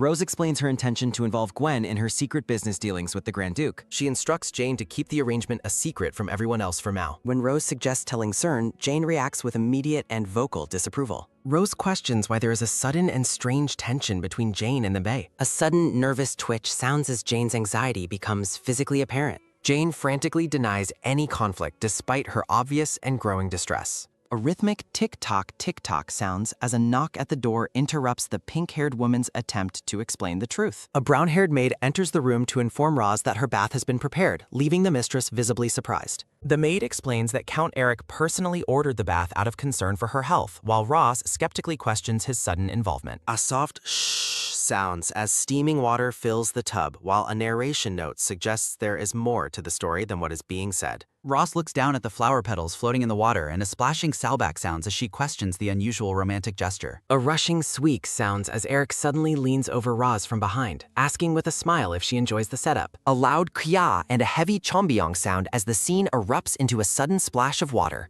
Startled and wet in the tub, Roz demands to know why the Count is present, while he dismissively questions why he shouldn't be. A sliding souk sounds as Eric begins to remove his robe, claiming he intends to provide comfort after the day's stressful events. Eric gestures to the red marks on his neck and chest, asking if Roz is unable to recognize his sincerity. A sharp hio sounds as Roz scoffs at his claim, pointing out that he was just with another woman moments ago. A sudden wook sounds as Roz is overcome by a wave of emotional nausea. Rose experiences a flash of the past where a man named Lee Do-hyun held another woman and forgot her without a second thought. A dripping juruk sounds as tears fall from Rose's eyes while she reflects on how Do-hyun was once her entire world. Eric pauses his advances, noting with a look of confusion that Roz has begun to cry. A heavy plock sounds as Roz splashes water at Eric and tells him to get away after he suggests they move to the bed. Roz seethes with rage, commanding him to keep his filthy body away from her since he just came from another woman. A splashing chwak sounds as Roz rejects him, while Eric asks if she ever truly considered them to be husband and wife. Roz stands her ground, stating he should never have approached her while still carrying the traces of his mistress. Eric turns away in frustration, muttering angrily about Roz's refusal to comply. A loud quang sounds as Eric slams the door shut, shouting that she will be the one to regret this and come crawling back. A dripping tuck sounds from Rose's wet hem as she laments why she is still crying over the past and thinking of Lee Do-hyun. Looking out at the grand hallway, Roz feels the house is suffocating her and resolves to break free from her circumstances. The scene shifts to the quiet interior of the mansion's service area. A voice asks why they should be the one to deliver a cup of tea to Roz. A brown-haired servant tells the blonde maid that it is her duty as the personal maid to the Count and Countess. A mocking ha sounds as the blonde maid, Dawana, places a hand on her stomach and reveals she is pregnant with the Count's child. An arrogant yusuk sounds as Dawana tells the shocked servant that the Count himself has confirmed the news. A sharp talk sounds as the maid is pushed against a wall by someone telling her she needs to know her place and value her life. The servant warns Dawana to imagine the consequences for her child if the Count and Countess were to have an heir of their own. A sudden umjil sounds as Dawana flinches when asked what she thinks will happen to her own position and child. A clattering quang sounds as a teacup is dropped onto a surface. A sudden bulsuk sounds as Dawana enters the bedroom and nags Roz for burdening others because she cannot take care of her own body. A weary huff sounds as Roz rubs her temples, exhausted by the maid's constant and disrespectful nagging. A rustling pulsyak sounds as Dawana sits on the bed, telling Roz that she must be careful now and other servants should handle the chores. Roz looks up from her tea and asks the maid if something specific is going on. Dawana beams with fake joy, clasping her hands together as she triumphantly announces her pregnancy to her mistress. A sharp chwak sounds as Roz drops her cup in shock, asking who the father is and if he even knows about the child. Dawana smiles maliciously, claiming the father promised to handle the situation along with his wife. A joyful kya sounds as Dawana gloats that he promised to make her the Countess instead of just a mistress. Dawana looks directly at her mistress, stating that Roz must have realized by now that Eric is the father. Looking at her reflection, Dawana decides she is the one who fits the title of Countess and tells Roz she must step aside. Roz is left in a state of stunned disbelief, questioning if her husband is truly the father of the maid's child. A sliding so-oak sounds as Dawana takes Roz's hands, saying no one can stop a heart from straying in this new world. Dawana puts on a show of mock sympathy while holding the hands of the devastated and silent Roz. Roz looks at the smiling maid and reflects on her past life, feeling a deep and boiling anger rise within her. A splashing chwak sounds as Rose throws her tea at the maid, screaming for her to show some guilt or at least apologize. A sudden bull talk sounds as Tawana stands up in a rage, shouting that the marriage lacked love and Rose only lucked into her position. A sharp jajak sounds as Ross delivers a powerful slap to Duana's face. A trembling Budel sounds as Duana clutches her reddened cheek and glares at her mistress in pure, shocked resentment. Count Eric bursts into the room, demanding an explanation for the loud commotion. A tearful, wide-eyed gaze from the blonde maid. The maid desperately clings to Count Eric while calling out Tim. The maid explains her version of the events, claiming she only wanted everyone to work together. She tearfully accuses the Countess of lashing out and striking her. Sitting on the bed, Roz mockingly congratulates Eric on finally achieving his desire to be a father. Count Eric comforts the maid while cruelly insulting Roz and blaming her for their past failures. Roz expresses horror at his heartless behavior toward his wife of 3 years. A heavy thud sounds as Ross throws a pillow and orders both of them to leave. Eric dodges the pillow and berates Roz for her lack of restraint and stepping out of line. Furious, Eric declares that they should proceed with the divorce immediately. He continues his insult, stating that her presence only brings disaster to the household. Roz internally celebrates that she successfully goaded her husband into initiating the divorce. Eric leads the maid away, telling her to ignore the other woman's behavior. The man's gaze hardens as he coldly agrees to the split. Standing among the flowers, Roz firmly declares her intent to divorce. She adds that she is weary of living with a husband who pursues every woman he sees. Eric mocks her lack of resources, but Roz remains resolute in her decision to leave the suffocating house. Roz reflects on the weight of the divorce she just triggered. A sharp clink sounds as her anger boils over while drinking a cup of tea. She reflects on how he declared it first, so he cannot retract the offer now. She remembers attending banquets specifically to build a support network for this inevitable outcome. A sudden spit sounds as she is startled by an unexpected visitor. The Grand Duke appears and asks why she was so lost in thought that she didn't notice him. Roz looks up and informs the Duke that she has officially left her home. The Duke's expression shifts to one of deep surprise and concern. Roz reveals that her divorce will likely be finalized very soon. A realization of her isolation and lack of a home sinks in. Roz begins to lose consciousness as she considers her future. A heavy thud sounds as the Duke catches the fainting woman while her tea spills. The Duke calls out to her in a panic as she remains limp in his arms. He notes that she is burning up with a severe fever. He worries about her reputation if he takes her to his own estate during the divorce. The Duke looks down with a determined and focused expression. He carries the unconscious woman and rushes toward a waiting carriage. He orders his men to transport her to her family residence right this instant. The scene shifts to the exterior of a grand mansion. A pink-haired woman with a bun tends to the roses in a quiet curtain. A close-up shows the peaceful and content expression of the gardener. The Duke and his guards arrive at the gate, causing a stir among the staff. The Duke carries the unconscious Ross through the entrance of the estate. The pink-haired gardener looks up in shock as the group approaches. A sudden thud sounds as the gardener drops her basket of roses in surprise. The Duke informs the woman that Ross is suffering from a severe fever and needs immediate care. A voice calls out from a distance, demanding an explanation for the commotion at the gate. A man with a beard and brown hair appears, identified as Count Serviat. The Count notes that the Duke is the one making a fuss and has brought Ross with him. The Duke urgently requests assistance for the sick and unconscious woman. A text bubble emphasizes that the reason for her arrival is currently irrelevant compared to her health. A quick thud sounds as Count Serviat takes Ross from the Duke's arms and calls for a physician. A high-energy command to move quickly erupts in a jagged bubble. Looking weary, the brown-haired Count Serviat sits by a bed with his head in his hands. Serviat gently touches the hair of the unconscious Roz, lamenting that she finally returned home after 3 years, only to be in such a sick state. A soft, comforting pat sounds as the blonde Duke places a hand on the brown-haired man's shoulder, telling him not to worry since it is just a simple chill. Looking up with heavy eyes, the brown-haired man expresses his gratitude to the Duke. The Duke looks concerned as he asks how it came to be that he had to bring Roz back personally. The Duke reflects on how the divorce will be finalized soon and how he must be careful with his words since she came without her husband's permission.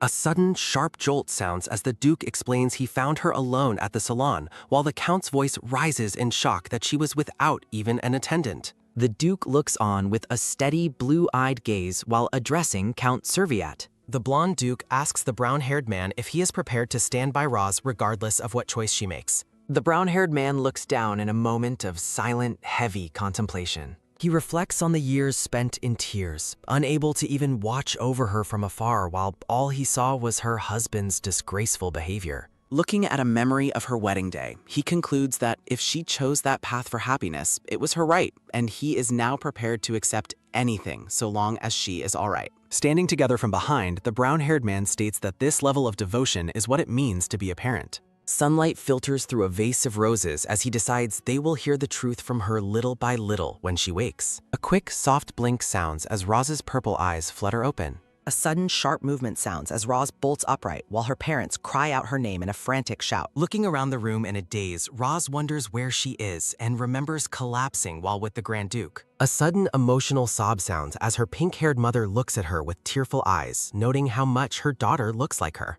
A sudden, warm embrace sounds as the mother clings to Roz, desperately asking what has happened to her. The narrative focus shifts to the sudden appearance of Roz's mother. Roz hugs her mother back, forcing a smile and claiming it is just a small issue with her husband because she does not want to make them worry. A series of heavy, rhythmic thuds sounds as Roz experiences a flash of her past life, remembering her parents' pleas for her to open up after her previous marriage failed. A soft, determined pull sounds as Roz clutches the bedsheets, resolving not to disappoint anyone again and insisting nothing serious is wrong. A sudden, tight embrace sounds as both parents hold Roz close in the middle of the room. The warm embrace brings back memories of the parents she left behind in her past life as she slowly begins to unravel everything that occurred.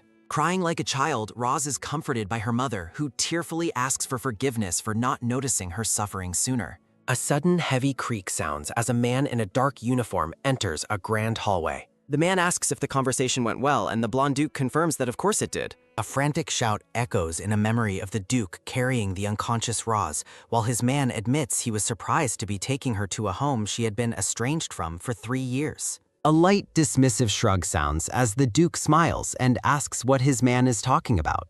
Standing before a backdrop of roses, the Duke asks if anyone truly believes her family would ever turn her away. The scene shifts to a grand study where a voice reacts with a loud shout of disbelief over the news of a divorce. A loud, arrogant laugh sounds as a dark-haired man in a blue vest gloats that Eric finally handled something quickly by filing the papers at the temple. Looking at the documents, the man wonders what another individual was doing that they failed to report such an important development. The nervous assistant admits there is a bit of a problem, causing the Count to turn his sharp gaze toward him. The assistant reveals that word is spreading among the servants that Count Eric has a child. A sudden angry crush sounds as the man's fist tightens around the paper, cursing Eric for causing such a mess on the eve of his divorce. A dark realization sinks in as the assistant reveals the child belongs to a maid named Dawana. A sudden loud bang sounds as the Count slams the table in a rage, demanding the maid be dragged before him at once. A sudden, messy splash sounds as ink spills while the Count fumes over the disgrace of a maid carrying the child.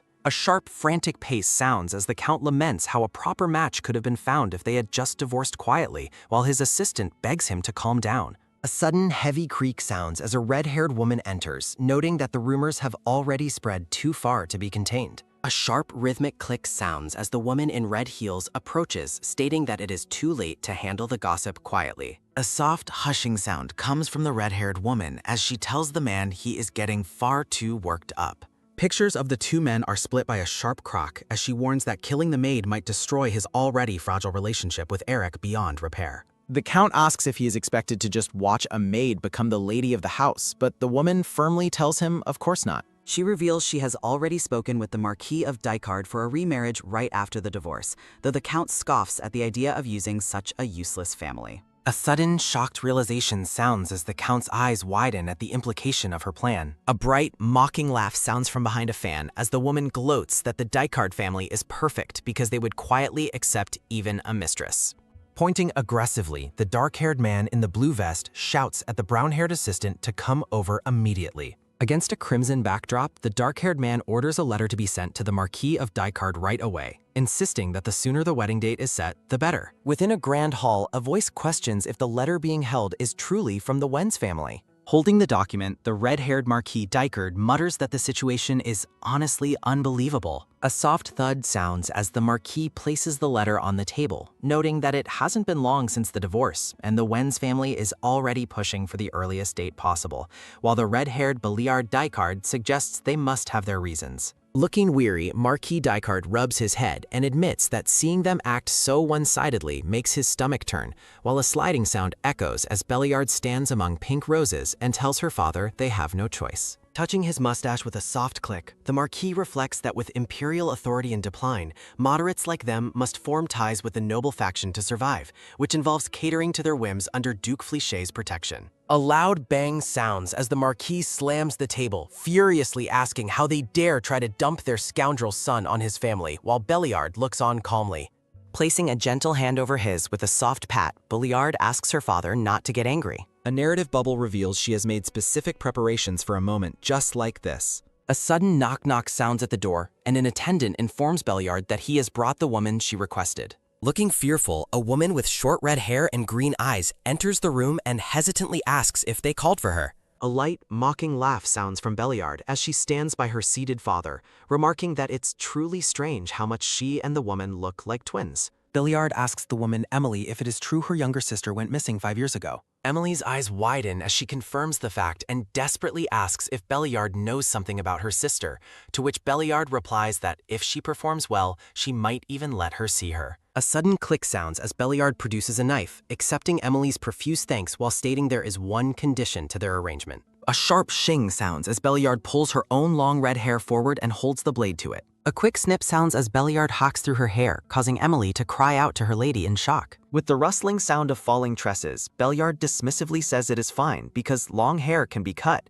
but short hair cannot be grown back instantly, then turns to her father and asks if they finally look identical. A firm squeeze sounds as Belliard takes Emily's shoulder, reminding her that she freed her from prison and provided her with food and clothing for a reason. Looming like a dark shadow, Belliard orders Emily to act as her perfectly without ever being found out as a fake, promising to reunite her with her sister if she succeeds. A sharp clench sounds as Emily squeezes her eyes shut in terror, unable to speak. A light, melodic humming sounds near a vanity topped with perfume and jewels. Admiring herself in a mirror, a long-haired blonde woman thinks that the elegant gown she is wearing is finally good enough for her. With a sudden thump, the blonde woman throws a bundle of clothing at a freckled maid and orders her to keep that one while burning her shabby old dress. The blonde woman scoffs, asking why anyone would think she'd wear something cheap that Roz ordered, and declaring she will have something worthy of her own elegance made. She points to items on the floor and demands they be cleared away too, while the freckled maid protests that those were wedding gifts. Looking down on her, the blonde woman asks if she has to spell every single thing out for her. A quiet mumble sounds as the maid clenches her teeth, while the blonde woman asks if she has caught Roz's stupidity from being around her too long. A loud bang sounds as the door is slammed shut, with the blonde woman shouting for the maid to clear everything away quickly if she understands. Releasing a weary sigh, the freckled maid wonders where her lady is and how she's living, lamenting that she left so suddenly, without a goodbye. A sudden gasp sounds as a dark-haired knight in a red uniform appears behind her, asking Jane if she is all right. Jane turns away with a sharp whoosh, identifying him as Sorn and saying she's busy and needs to leave, while he mentions hearing a loud noise as he passed. A quick grab sounds as the knight catches her arm and begs her to wait. Jane turns back with a glare, asking how a traitor dares talk to her after driving the lady away just as Sir Cedric wished. A soft shishing sounds as a paper is pulled out and thrust toward her. Jane looks at the paper in shock while the knight explains it is a letter the lady left for them in her room. Surprised, Jane asks if the lady really wrote a letter even for him, and he replies it was just words of thanks, while privately thinking he should have told her the truth sooner.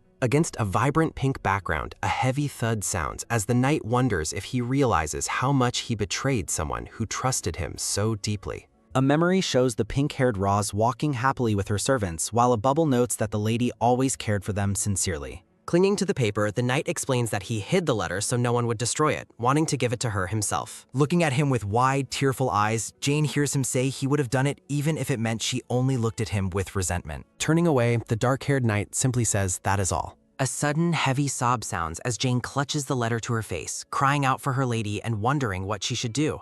A quick tap-tap sounds from a hand resting on a table near jewelry and perfume. Lounging on a sofa, the blonde woman wonders where the maid has gone, complaining she's taking forever just to throw away clothes. A loud bang sounds as a door is kicked open, while the woman thinks to herself that she'll give the maid a proper scolding when she returns. Leaning forward with a sharp sliding sound, the blonde woman shouts, asking how long it takes to toss out one dress and demanding she move faster. She looks away with a bored expression, thinking it's such an easy job and yet it's taking so long. A red-haired woman in a purple dress holds a pipe as a sharp shing sounds, smirking as she identifies the person before her as the maid carrying her son's child. Doana, the blonde woman with a bandage on her cheek, stares in disbelief, wondering if the guest is actually Eric's mother. A sense of dread washes over Doana as she fears the visitor has come to cast her out of the house. A sharp thud sounds as a pipe is set aside, and the guest apologizes for the sudden, startling entrance. A soft, rhythmic click sounds as the red-haired woman in the purple dress pulls Doana into a warm, unexpected embrace. Wiping away a tear with a soft sniff, the red-haired woman laments that her foolish son never introduced them properly.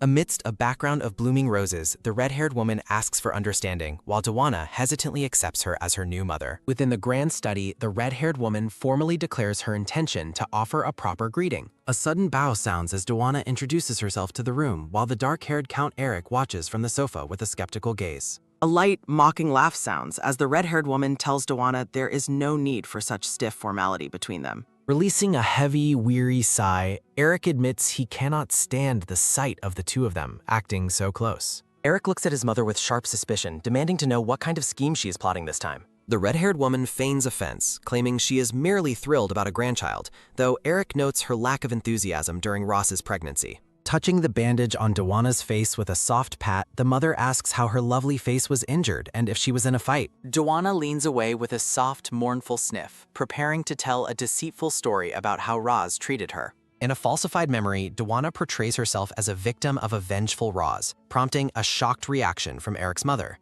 A sudden, sharp click sounds as the red-haired woman processes the news, her gaze hardening as she hears the names of Ross and Eric mentioned together. A soft, sliding rustle sounds as Doana feigns distress, while the mother privately seethes over the maid's audacity in tricking her betters and manipulating her son. A sharp, rhythmic tap sounds as the mother turns to a man in a red vest, remarking that Roz was always strange and likely takes after her own mother. The man in the red vest rubs his chin with a soft scratch, agreeing that the woman was only skilled at manipulation and lacked any proper dignity. Eric and Doana sit together as the man in the red vest advises them to ignore the past and focus solely on the upcoming wedding. A sudden, heavy thump sounds as Eric stands in shock, questioning why the wedding date is being set for just a few days away. The red-haired woman dismisses his concerns, insisting there is no reason for delay and emphasizing the need for a dress before Doana's pregnancy becomes obvious. Doana beams with excitement as she learns a designer has already been brought to take her measurements for a custom gown. Scratching his head with a frustrated rustle, Eric begins to regret his rash decisions as his mother prepares to depart. The red-haired woman waves goodbye, promising to see them again when it is time for the wedding ceremony. A sudden, loud bang sounds as the doors close, leaving Doana to exclaim in delight over her perceived good fortune. Clasping her hands together, Doana gloats about how much Eric's mother seems to have taken a liking to her. A soft, clinging rustle sounds as Doana takes Eric's arm, boasting that she has captured the hearts of both the son and the mother. Eric shrugs off her excitement with a bored expression, coldly stating that weddings are not nearly as important as people believe. Looking at a portrait of Roz and Eric, Doana's expression sours as she suggests they should immediately remove the old wedding portraits from the hall. A soft, dismissive pat sounds as Eric tells her there is no need to rush, promising to handle the matter of the portraits himself. A sharp, rhythmic click sounds as Doana storms off, privately fuming over Eric's lukewarm attitude and his refusal to remove the reminders of his ex-wife. Doana is suddenly interrupted by a voice addressing the Count, momentarily breaking her train of angry thought. A woman named Mona introduces herself as the chief designer, standing beside a white gown on a mannequin. Mona explains that she has been commissioned by Lady Tercia to prepare the wedding attire for the couple.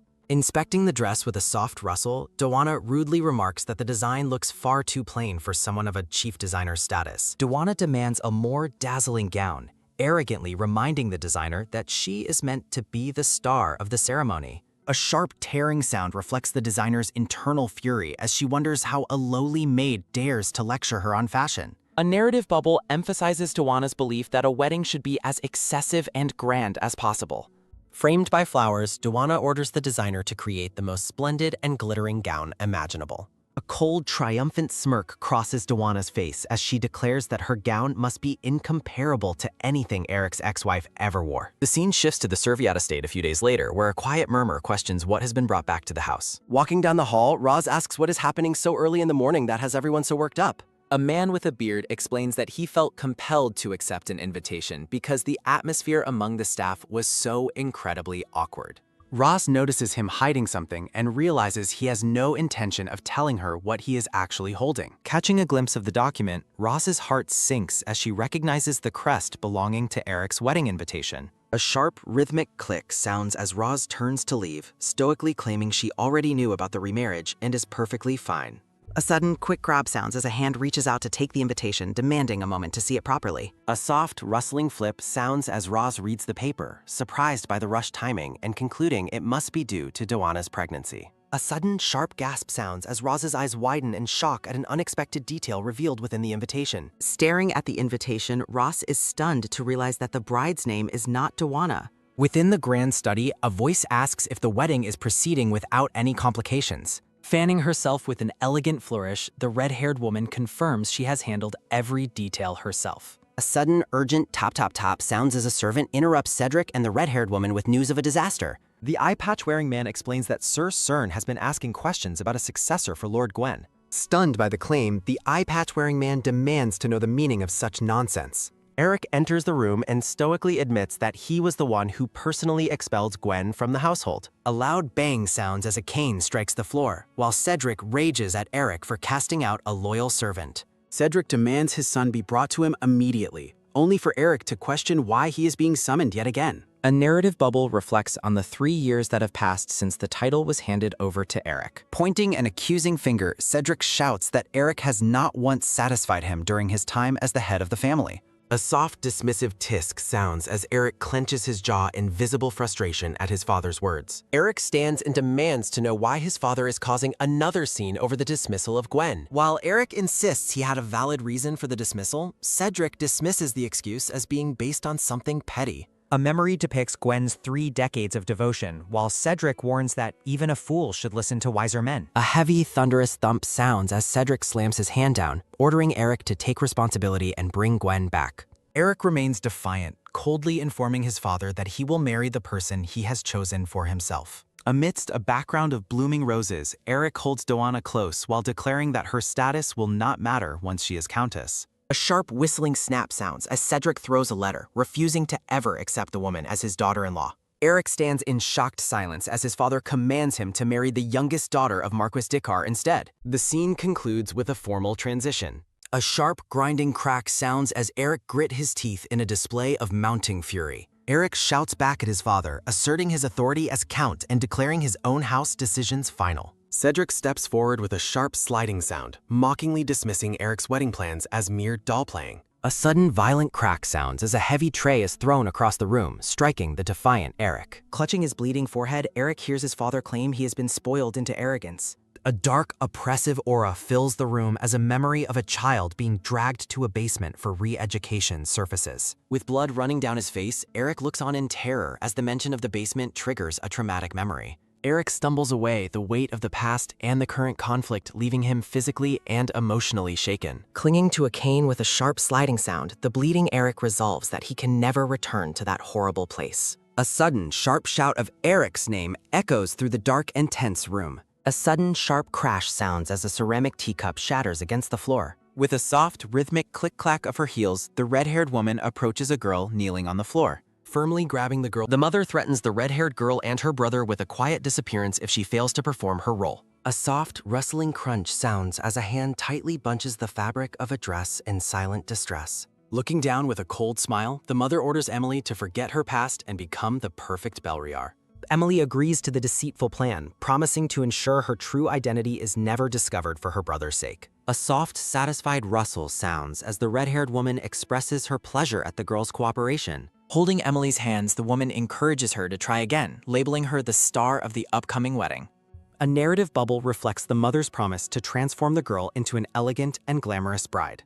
The scene shifts to the grand residence of Duke Artiem as a new day begins. A soft, rustling thud sounds as Roz sets the wedding invitation down on the table before the Grand Duke. Sitting on the sofa, Rose clarifies that she is not asking for the wedding to be stopped. The blonde Grand Duke watches her closely, questioning if this sudden invitation is truly thanks to her. A soft, rhythmic tap sounds as Roz points to the name Belriar, noting how unfamiliar it is to her. Roz explains that she came to see if the Duke knew anything about the woman mentioned in the letter. Leaning back with a thoughtful expression, the Grand Duke notes that the woman is said to be the Marquis's beloved daughter. Surprised by the lack of information, Roz asks if that is truly all he knows about the mysterious bride. The Duke explains that the lady has been kept hidden from the public, only attending small gatherings. Feeling that something is amiss, Roz decides she must investigate the situation for herself. A soft, firm press sounds as Roz grips the sofa in deep thought. The blonde Grand Duke leans in with a knowing smile. The Grand Duke suggests she might have a hidden motive for her visit. A sudden, sharp snap sounds as Roz gasps, catching on to his playful implication. Sitting side by side, a comfortable silence settles between the two. A soft, rhythmic chatter sounds as the Duke promises to share more details once he returns. Surrounded by radiant blossoms, Roz enthusiastically vows not to let her benefactor down. The Grand Duke exhales a soft, weary sigh at her boundless energy. A sudden sharp chime sounds as the scene shifts to a quiet tea house. Roz looks exhausted, noting that their simple meeting has lasted much longer than intended. The sky turns a fiery orange as the sun begins to set over the city. Roz reflects on how Gwen's hard work has finally stabilized the foundation of her plans. A sudden, quick pattering sounds as Roz rushes through the twilight streets to return home. A sudden, heavy thud sounds as the scrolls slip from her grasp. A sudden, sharp gasp sounds as Roz bumps into a dark-haired man named Cern. Cern immediately expresses his concern, asking if the lady has sustained any injuries. A soft, rhythmic rustle sounds as Roz brushes off the dust and reassures him she is fine. Cern offers to carry her things and escort her home as an apology for the accident. A warm nostalgia fills the air as they resume their old dynamic. The grand estate glows under the fading light of the evening sun.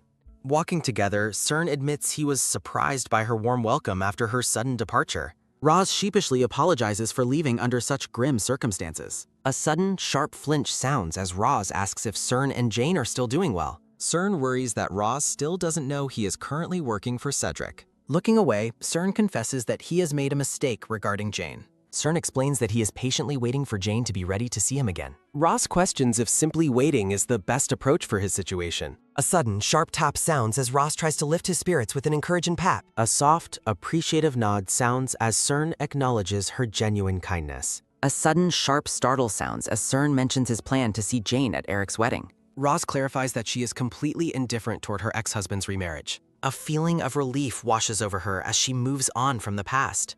A haunting montage reveals the trauma of a blood-stained basement that both Eric and his mother remember as hell. A formal notice credits the translation team for their work on the chapter. A soft, comforting voice reassures Eric that everything will be all right despite the current conflict. The red-haired woman dismisses Cedric's anger as typical, unnecessary fussing. Eric lies with his head in his mother's lap, while she admits that his father's actions went too far. A soft, gentle brush sounds as the mother apologizes to her son for the injury he received. A soft, soothing slide sounds as she comforts Eric, urging him to keep his spirits up. Looking into his eyes, the mother affirms that Eric is still the proud heir of the Count Wentz.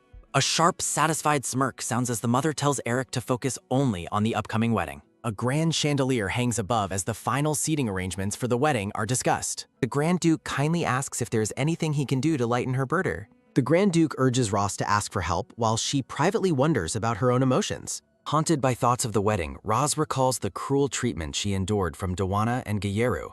A soft, pensive hum sounds as Roz contemplates whether she can ever truly forget the past without regret.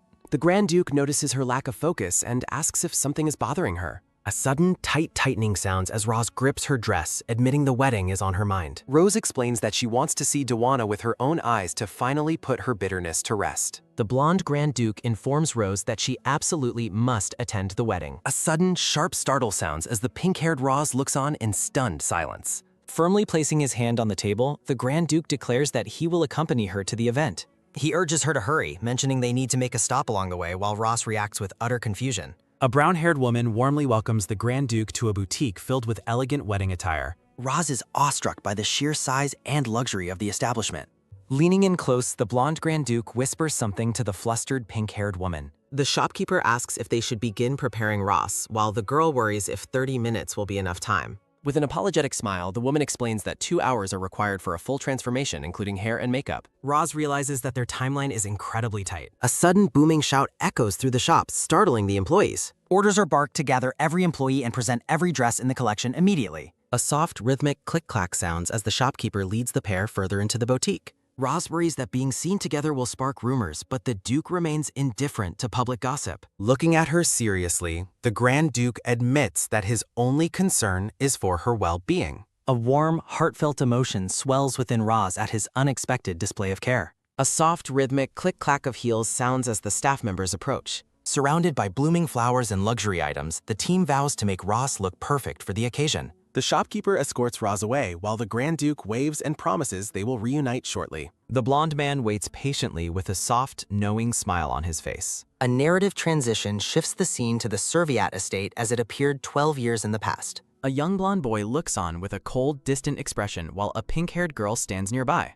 The boy tells the young Rose to stop following him, but she stubbornly refuses to leave his side. A soft, quick pattering sounds as the girl follows him, while he warns her that her reputation will suffer if they stay together. A soft, gentle tap sounds as the young girl places a flower crown on his head, stating that she doesn't mind the rumors. She smiles brightly, explaining that her only wish is for him to never feel lonely again. The memory fades, focusing on the detail of the man's formal shoulder epaulette. Back in the present, the shopkeeper gasps in genuine delight at the result of their work. Dressed in a magnificent formal suit and surrounded by white roses, the Grand Duke thanks the staff for their efforts. The staff member informs him that the lady is finally ready to be seen. A soft, sweeping slide sounds as the heavy red curtain is pulled aside. The Grand Duke is momentarily breathless as the pink-haired Roz is revealed in a stunning, pearl-encrusted gown. The scene shifts to the grand wedding venue as a carriage pulled by 4 black horses arrives amidst a crowd of nobles. 2 women gossip, noting that this wedding is far more grand than the Count's first marriage. A sudden, rhythmic chatter sounds as one of the women notices a distinguished guest arriving.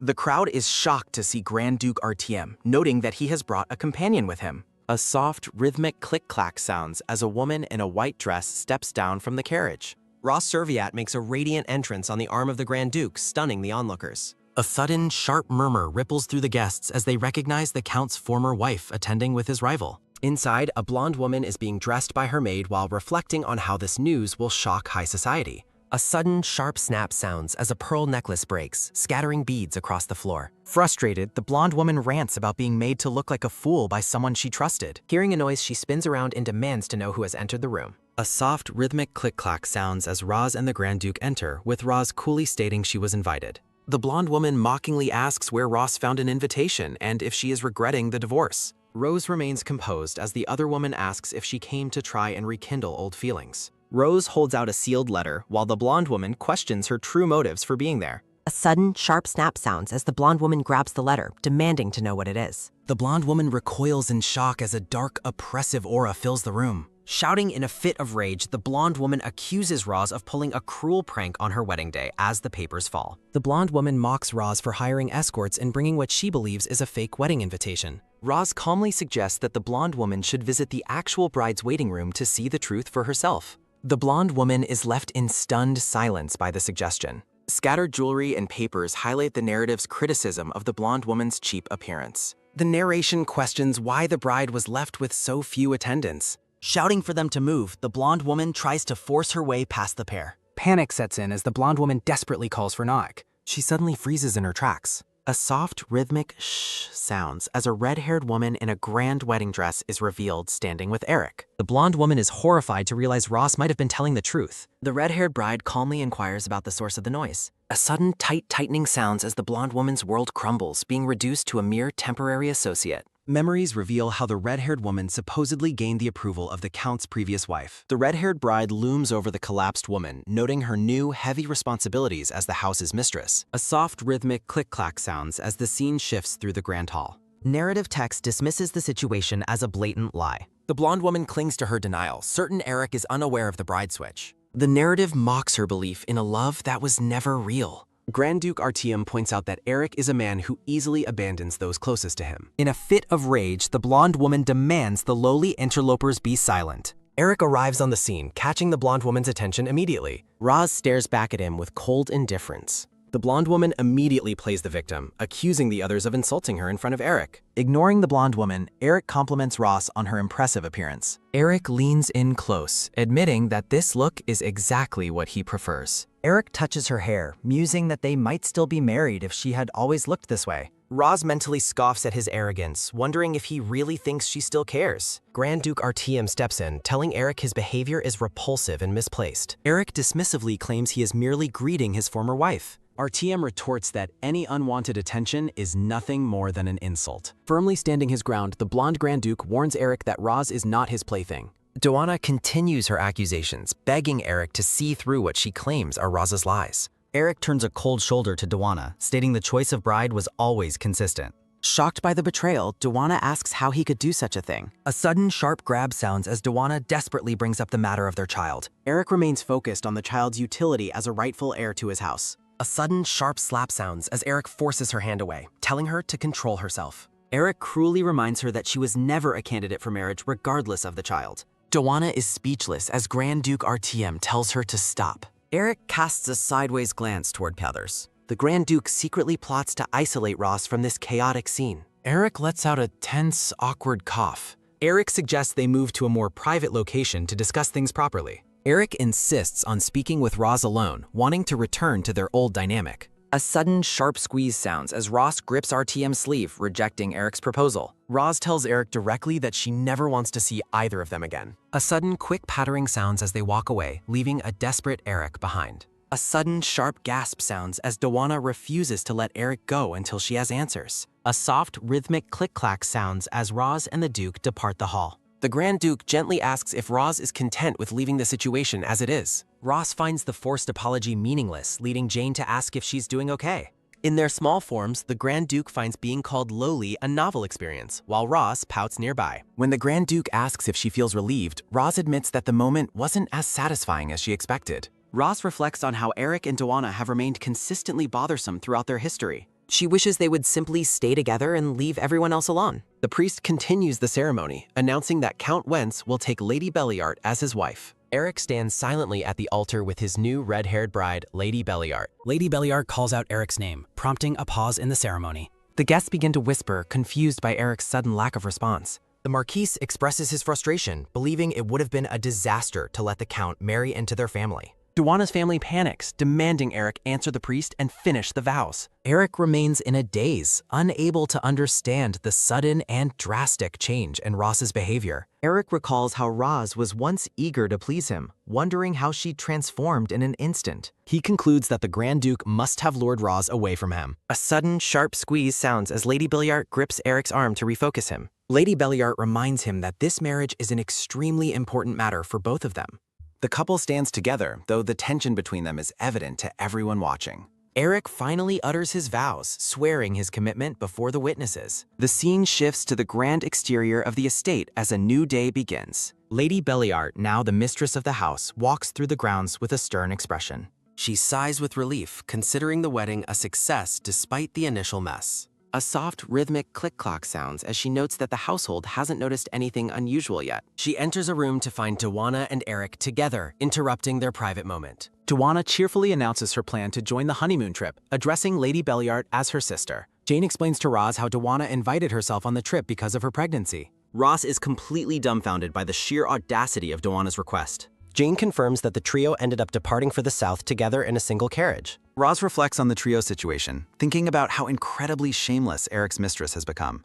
Jane sighs, describing the unbelievably tense atmosphere currently plaguing the Count's estate. Ross suggests that Jane should quit her current position and come work for her instead. Jane admits she would love the offer, but is held back by her current personal situation. Roz rests her chin on her hands, smiling softly as she considers her next move. A sudden, sharp top sounds as Roz strikes the table to get Jane's full attention. Roz stands up abruptly, catching Jane off guard with her sudden enthusiasm. She reveals her ambitious plan to launch a new business venture called a department store. Duke Artyom suddenly covers Rose's mouth, chiding her for discussing business matters so carelessly. He asks if it's wise to share secrets, while Roz insists that Jane is trustworthy. In their small forms, the Duke warns about her trusting nature, while Rose defends her need for reliable staff. Artyom eventually relents, asking to hear the general concept of her proposed business. The pink-haired woman and the blonde Duke lock eyes in a momentary silence. Jane admits she understands the goal but feels she can only assist with basic tasks. She explains that a department store would need to appeal to high-ranking noblewomen who set the trends. Ross realizes she lacks the social circle to properly discuss such high society tastes. Jane notes that Ross isn't exactly in tune with what younger people currently prefer.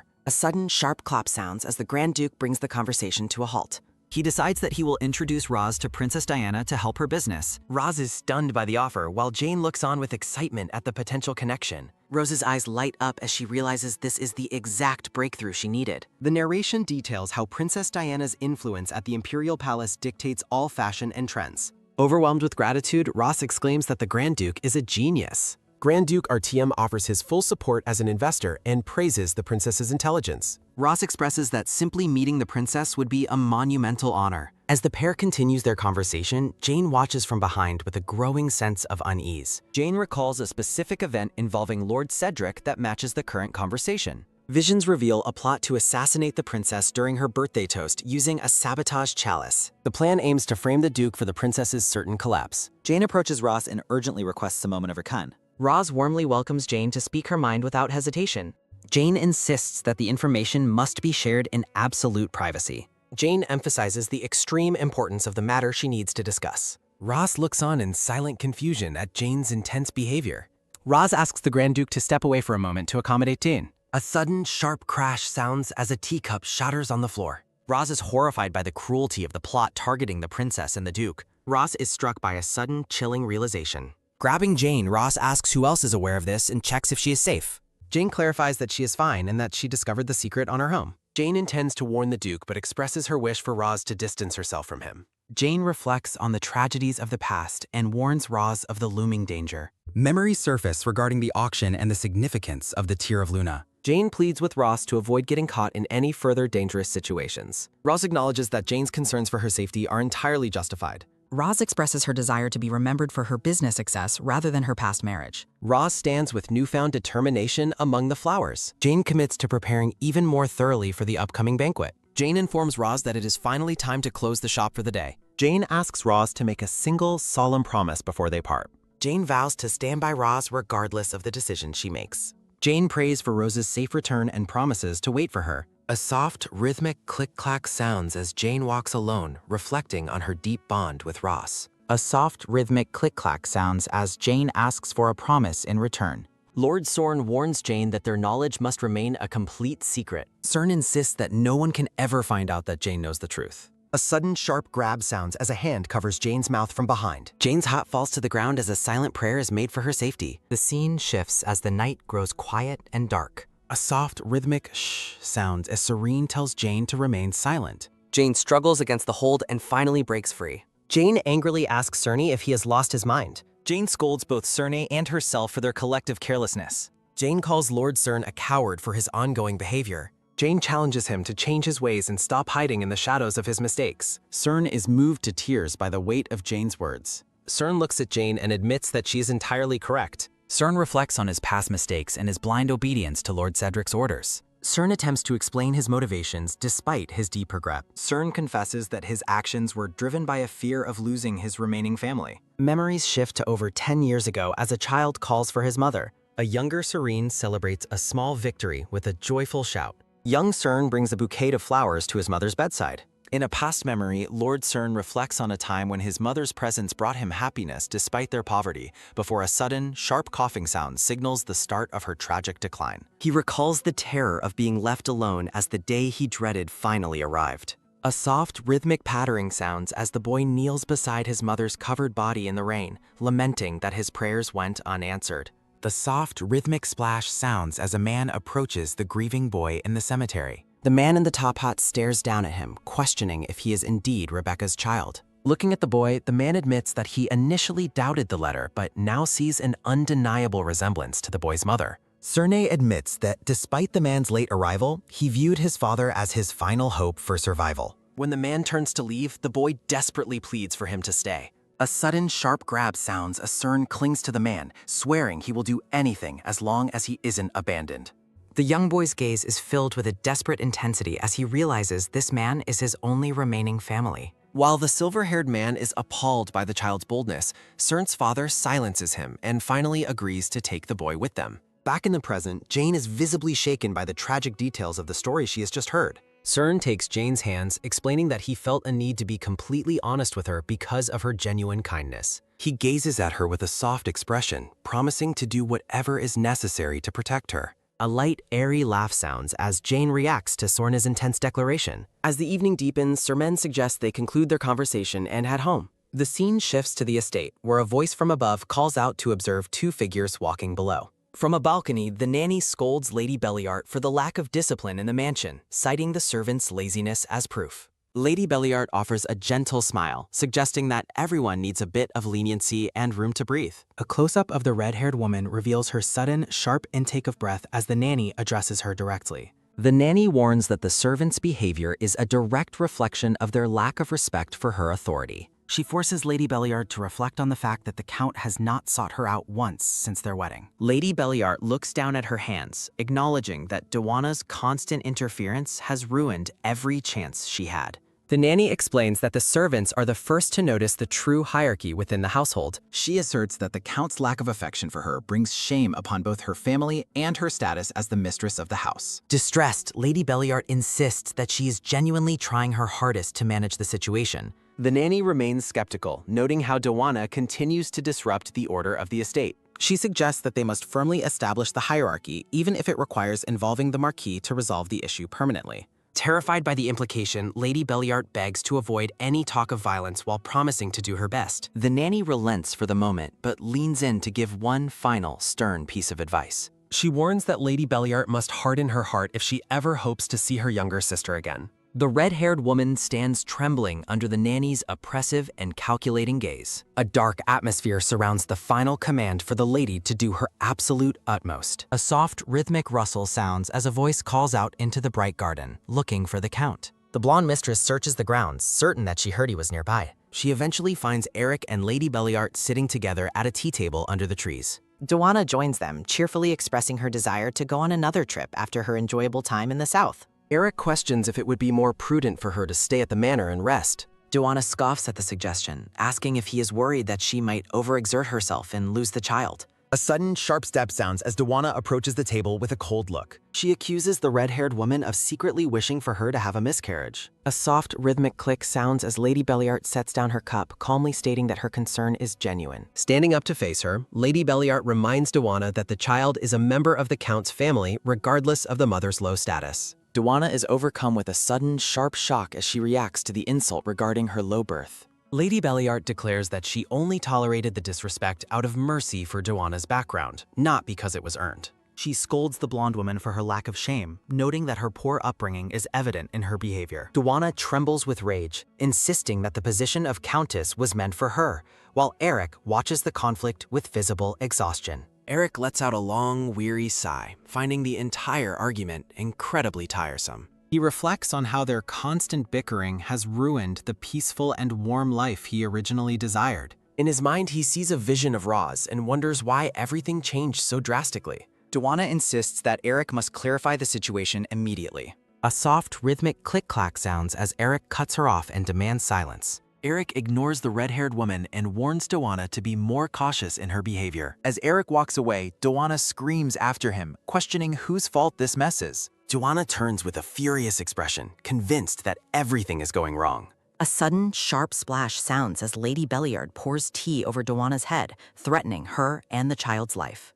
Drenched and humiliated, Dewana listens as Lady Belliart tells her to remember this moment well. A sudden, sharp crash sounds as a cup shatters, serving as a final warning to Dewana. A soft, rhythmic creak sounds as Eric enters a room alone, looking weary. A soft, rhythmic thud-thud sounds as he walks deeper into the quiet mansion. Sitting by his wedding portrait, Eric reflects on the chaos that followed the ceremony. He wonders if the trouble actually began much earlier than he realized. A nostalgic memory of Ross' bright smile surfaces in his mind. He remembers them standing together in a garden under a famous ancient tree. A soft, rhythmic whoosh sounds as Eric asks Roz if she truly enjoys the scenery. A sudden, sharp gasp sounds as Roz excitedly confirms her happiness and takes his hand. She expresses her joy at being together on their very first trip as a married couple. A soft, rhythmic huff sounds as Eric is briefly taken aback by her constant affection. Roz gently pulls him along, insisting that they explore the garden together. Eric reflects on how she once loved him unconditionally, with her gaze always fixed on him.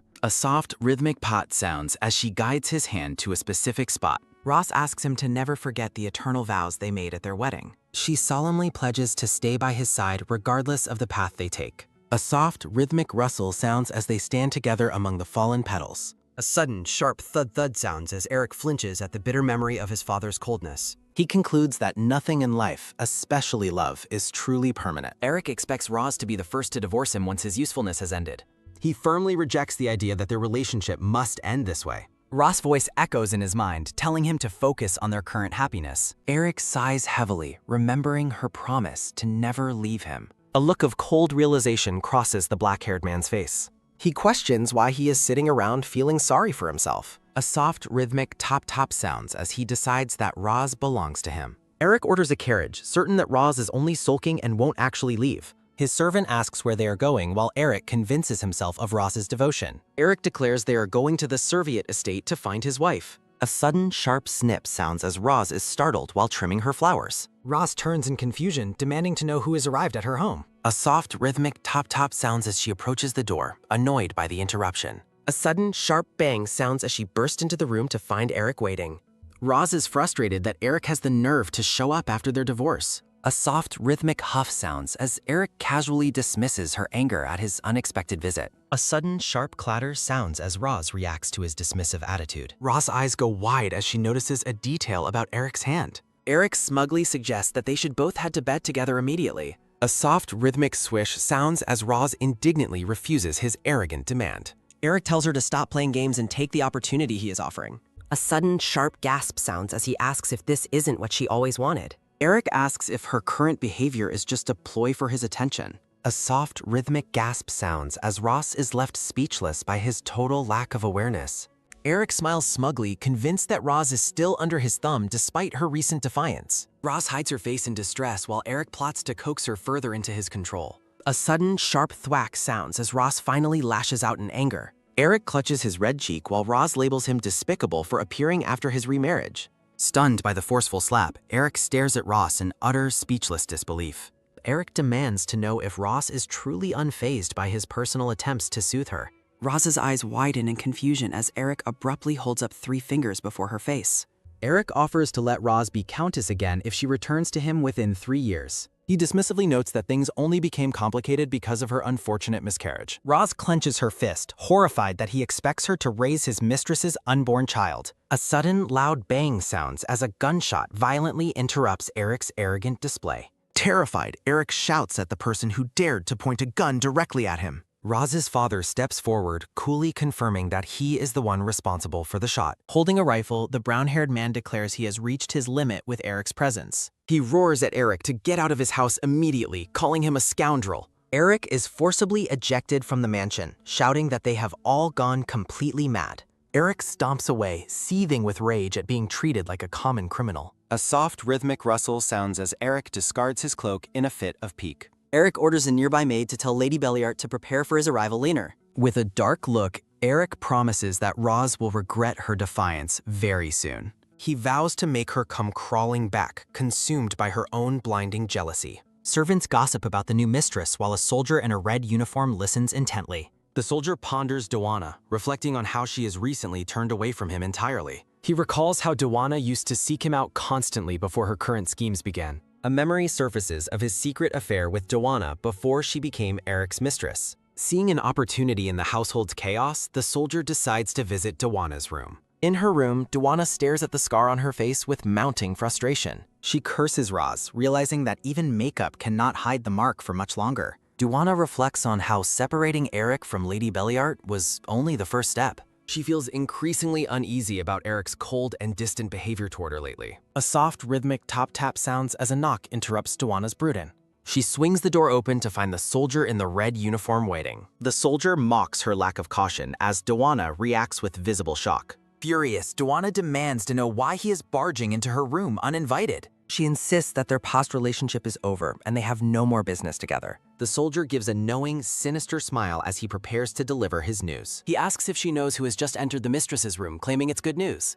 A sudden, sharp gasp sounds as Dawana realizes the implication of the soldier's words. Deanna envisions Eric with Lady Billiard, seething that the mistress seduced him so fast. Deanna tries to rush out, but the soldier restrains her, telling her to stay calm. He explains that the nanny is guarding Lady Billiard's door to prevent Deanna's interference. Pinching her cheek, he mocks Deanna for underestimating the power dynamics in the mansion. He warns that Eric knows of her antics and her life may be at risk. Deanna's expression softens as she realizes the truth in the soldier's blunt warning. The soldier picks her up, suggesting they focus on preventing Lady Billiard from conceiving. Deanna sighs, deciding she must find a new way to reclaim her position. A soft, rhythmic click sounds as Eric enters Lady Billiard's quiet chambers. Eric climbs into bed with the red-haired woman as she looks on in silence. Deanna embraces her lover, admitting to herself that his face is quite pleasing. The brown-haired soldier suggests that Deanna deserves a better man like himself. Deanna lies in bed and wonders why the man beside her is so obsessed with the Count. A soft, rhythmic smack sounds as a kiss is exchanged, and she silently labels the man a complete idiot. Deanna reflects on how Eric's power and high status are exactly what Roz desired,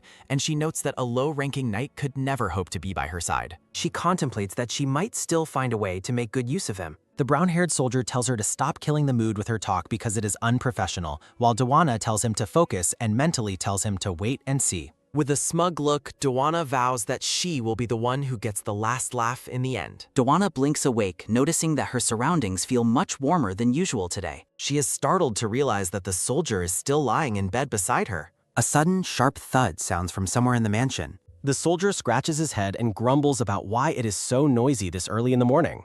Panicked, Deanna hits him with a pillow and demands to know if he is insane for staying, fearing that someone will see him. A soft, rhythmic meow sounds, causing Deanna to freeze in suspicion. The soldier hears it too, and Deanna urgently tells him to hurry up and get out. Deanna stares at a moving pile on the floor and wonders if the sound is coming from over there. She worries that someone is trying to pull a scheme like they did last time and vows not to let it slide. A sudden sharp rustle sounds as she demands to know what is happening now. A small white cat suddenly leaps out from the shadows. Surprised, Deanna catches the tiny creature in her hands. The soldier asks if they are even allowed to keep a cat there, but Deanna dismissively says she will raise it if she wants to. She realizes that she got worked up over absolutely nothing. Holding the cat, she decides it is a perfect distraction since she was bored anyway. A soft, rhythmic mew sounds as she declares that the cat's name will be Hayoung from now on.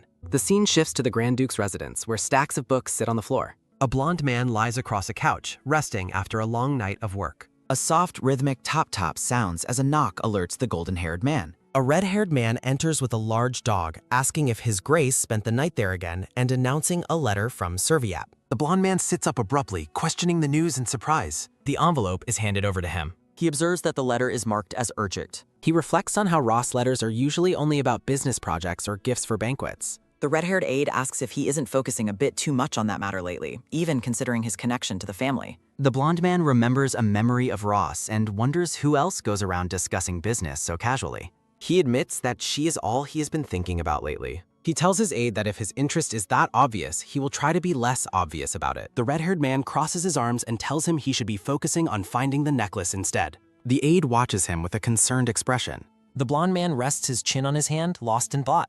A sudden, sharp crunch sounds as he crumples the paper, noting that it cannot be helped. A soft, rhythmic thud sounds as he drops the paper to the floor. The aide suggests that they should perhaps increase the number of people searching for the item. The blonde man explains that the Tear of Luna is a gem that can tame demonic beasts and warns that rumors of them searching for it would cause a major problem. He knows that countless people would rush to claim the gem if they knew why he was obsessed with it. He orders the aide to direct more people toward the Felice side, suspecting the demonic beast at the banquet is connected to the gem. He sits back and pets his dog while considering his next steps. He realizes the letter is actually from Count Serviat and wonders why he is reaching out all of a sudden. A knowing smile appears on his face as he reads. He tells Naran to go and prepare a guest room immediately. A sudden, sharp clatter sounds as a glass is slammed onto the table. Roz's father rages that he should have beaten the man half to death for how he treated their precious daughter, while the pink-haired woman tries to calm him. Roz reflects on how she was so preoccupied that she didn't even think about Eric before this happened.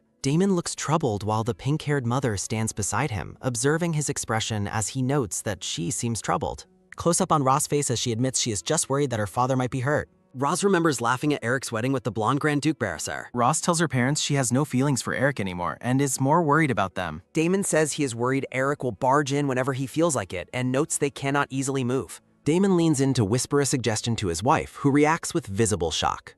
A loud shout rings out, questioning if the Grand Duke really asked her to live with him at the Grand Duke's residence. The pink-haired mother questions how they can live under the same roof when they are not even married. Damon explains they will be backed into a corner if Duke Felice gets involved, so there is no other choice. Damon holds her hands, saying the Grand Duke is trustworthy, though the mother remains hesitant about the arrangement. Damon turns to Roz and tells her the final decision is entirely hers. Roz reflects that the idea isn't comfortable, but she must weigh her options against her mother's concerns. She considers the plan to poison the princess at the banquet and the need to draw attention away from her parents by moving. A soft, rhythmic tap-tap sounds as her hand touches the table, and she announces she has made her decision. Roz tells her father she will go to the Grand Duke's residence, and Damon tells her not to force herself. She reassures her mother, saying she will look for another way while staying there. Looking away with a determined gaze, she thinks that is at least what she told them. She wonders if she and the blonde Grand Duke will truly be able to get along fine. At a tea party, the ladies thank the red-haired hostess for the invitation to the wedding. The guests gossiped about how magnificent the wedding was, comparing it to a royal affair. A soft, rhythmic clink sounds as the hostess places her teacup down and thanks them for coming. The red-haired woman introduces Marchioness Dykard as a new member of their family. Marchioness Dykard, with brown hair and a blue dress, bows her head politely. The ladies whisper to each other that marriage is the strongest alliance for their families. The red-haired hostess presents a gift from Marchioness Dykard to the group. She shows a bag from the new Armia collection, asking if they have all heard of it. The ladies are astonished by the rare gift and note that many counterfeits are floating around. The brown-haired Marquiness tells them not to feel pressured as the gift is nothing special. The ladies express their gratitude, noting they are all in the same social circle now. The red-haired hostess smiles, privately calling them fools and noting she has one last nuisance left to handle. The sun shines brightly over the massive white-pillared mansion. Joanna plays with a white cat using a string, noting how affectionate the creature is being. A soft, rhythmic purr sounds as she pets the cat and asks if it likes her that much. She feels her fatigue melting away because of the cat's sweet affection. A sudden, sharp bang sounds as a maid enters, announcing the former lady of the house has arrived. Joanna is shocked and demands to know why the former lady is there to see her. She recalls the red-haired woman humiliating her at the wedding and wonders what her scheme is this time. Joanna asks if the woman said anything else, and the maid mentions she brought many gifts for her. Joanna looks suspicious as she contemplates the woman's true motives. The red-haired woman waves cheerfully, calling out to her dear Joanna to come closer. Joanna acknowledges her as mother, and the red-haired woman tells her to come sit down on the couch. The red-haired woman asks if she is still upset about what happened on that day. Joanna feigns ignorance, claiming she doesn't know what the woman is referring to. Joanna's hand trembles as the woman suggests there must be a misunderstanding about the wedding events. Joanna seethes internally, calling the woman a sly fox and losing her patience with the act. She shouts at the woman, asking if she thinks she's a fool who can be humiliated and then dismissed. A soft, rhythmic rustle sounds as the red-haired woman holds out a large blue gift box. The woman tells her to lighten her expression and open the gift first. Joanna assumes the woman feels sorry and starts opening the pile of gifts. Joanna looks into the box and blinks in utter confusion at what she finds. Joanna looks into the gift box and is disgusted to find it filled with nothing but baby shoes, clothes, and a teddy bear. The red-haired former lady notes Joanna's obvious disappointment with a mocking, closed-eye smile. The red-haired woman reaches down and pulls out a brown patterned handbag, claiming she prepared it just in case. She hands the bag to Joanna, telling her that as a new bride and accounts lady, she should carry something of this standard. As Joanna admires the extravagant accessory, the woman boasts that it is the most coveted item among noble ladies right now. A sudden sharp creak sounds as the door opens and a woman with short reddish-orange hair enters, calling out to her mother. The former lady stands and welcomes her daughter as the new bride, while Joanna watches with a hand over her mouth. Narrowing her eyes in a fierce glare, Joanna silently wonders what the woman is doing there. She suspects the two women are acting like sly foxes and plotting some new scheme against her. The red-haired mother warmly invites her daughter to sit down on the couch opposite Joanna. The mother casually suggests that they must have gotten off on the wrong foot due to a simple misunderstanding. She laughs about the wedding day, mocking Joanna for mistakenly believing the entire ceremony was held for her own sake. Joanna seethes in silence, realizing the older woman only waited for her daughter to arrive so they could insult her together. Forcing a strained smile, Joanna tries to dismiss the topic by saying it is all in the past and unnecessary to bring up now. The mother ignores her and insists on expressing how deeply sorry she felt back then, while her daughter listens thoughtfully. The daughter looks at Joanna with a knowing gaze and simply remarks that everything finally makes sense now. When the mother brings up the ridiculous dress Doana wore to the wedding, Doana stands up and shouts in a blind rage. The two red-haired women sit calmly and watch from behind as Doana begins to lose her composure completely. Panting with anger, Doana announces she is feeling unwell because of the baby and decides to leave immediately. A sudden, sharp clang sounds as she slams the door and orders all the gifts to be sent to her room. Walking through the hallway, Doana tries to calm her temper, knowing she cannot afford to offend the former lady too much. She tells herself that the only reason she is tolerating this treatment is because of the expensive handbag she received. She continues down the corridor with a grim expression, clutching the patterned bag tightly to her side. A soft, rhythmic clink sounds as a small piece of the bag's hardware suddenly falls off and hits the floor. Doana freezes in place, her eyes wide with shock as she stares down at the broken accessory. A close-up reveals the brand name label has completely detached from the side of the bag. Trembling with fury, she realizes the woman gave her a cheap fake and vows that she will not let her get away with this. The discarded bag sits on the surface of a table, looking far less impressive than it did moments before. Doana holds her head in her hand, leaning against the wall as she admits she is utterly lost for words. A brown-haired maid approaches her with a worried expression, questioning if it was wise to abandon the former lady like that. A sudden, sharp bang sounds as a command for silence echoes through the room. Doana aggressively grabs the maid by the front of her uniform, her face contorted with unbridled rage. Pointing a finger at the terrified servant, Doana demands that she listen to her words very carefully. She reminds the maid that no matter what anyone says, the child she is carrying will eventually become the next count. She coldly reminds the trembling maid that they are no longer on equal footing as fellow servants. After dismissing the maid, Doana stands alone in a dark aura, vowing to take her revenge on everyone who challenged her. The scene shifts back to the white-pillared mansion, where someone observes that something feels strange today. Ross' pink-haired mother paces nervously inside, wondering why they haven't heard back from Grand Duke Artyom yet.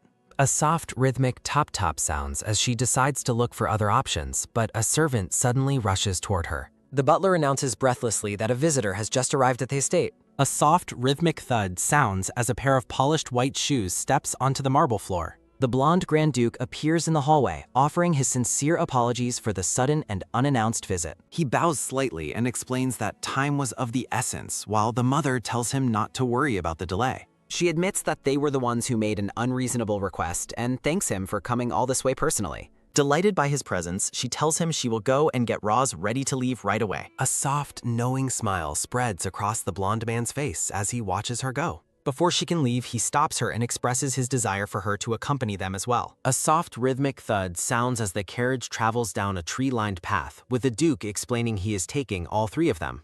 Inside the carriage, Roz's parents sit side by side, looking uncertain and slightly tense about the sudden move. Opposite them, the blonde Grand Duke sits with a relaxed and pleasant expression, while Roz looks on with a calm, steady gaze. Roz finds the carriage ride incredibly awkward and wonders how they ended up in this situation. Damon expresses his gratitude for the Duke's willingness to host Nen. He asks for the specific reason why he and his wife are accompanying them. Artyom explains that since they are sending their precious daughter away, they should personally see her accommodations. A soft, knowing smile appears as he mentions the journey to her new home. Rivera listens as he expresses his hope for her to have peaceful family time. Damon narrows his eyes, closely observing the blonde man's behavior. He notes how much the Duke's expression softens whenever he is near Roz. Damon wonders if the Grand Duke has developed genuine feelings for his daughter. Rivera finds the idea impossible given the Duke's reputation, but worries about hidden intentions. A sudden, sharp rustle sounds as she resolves to see the truth for herself.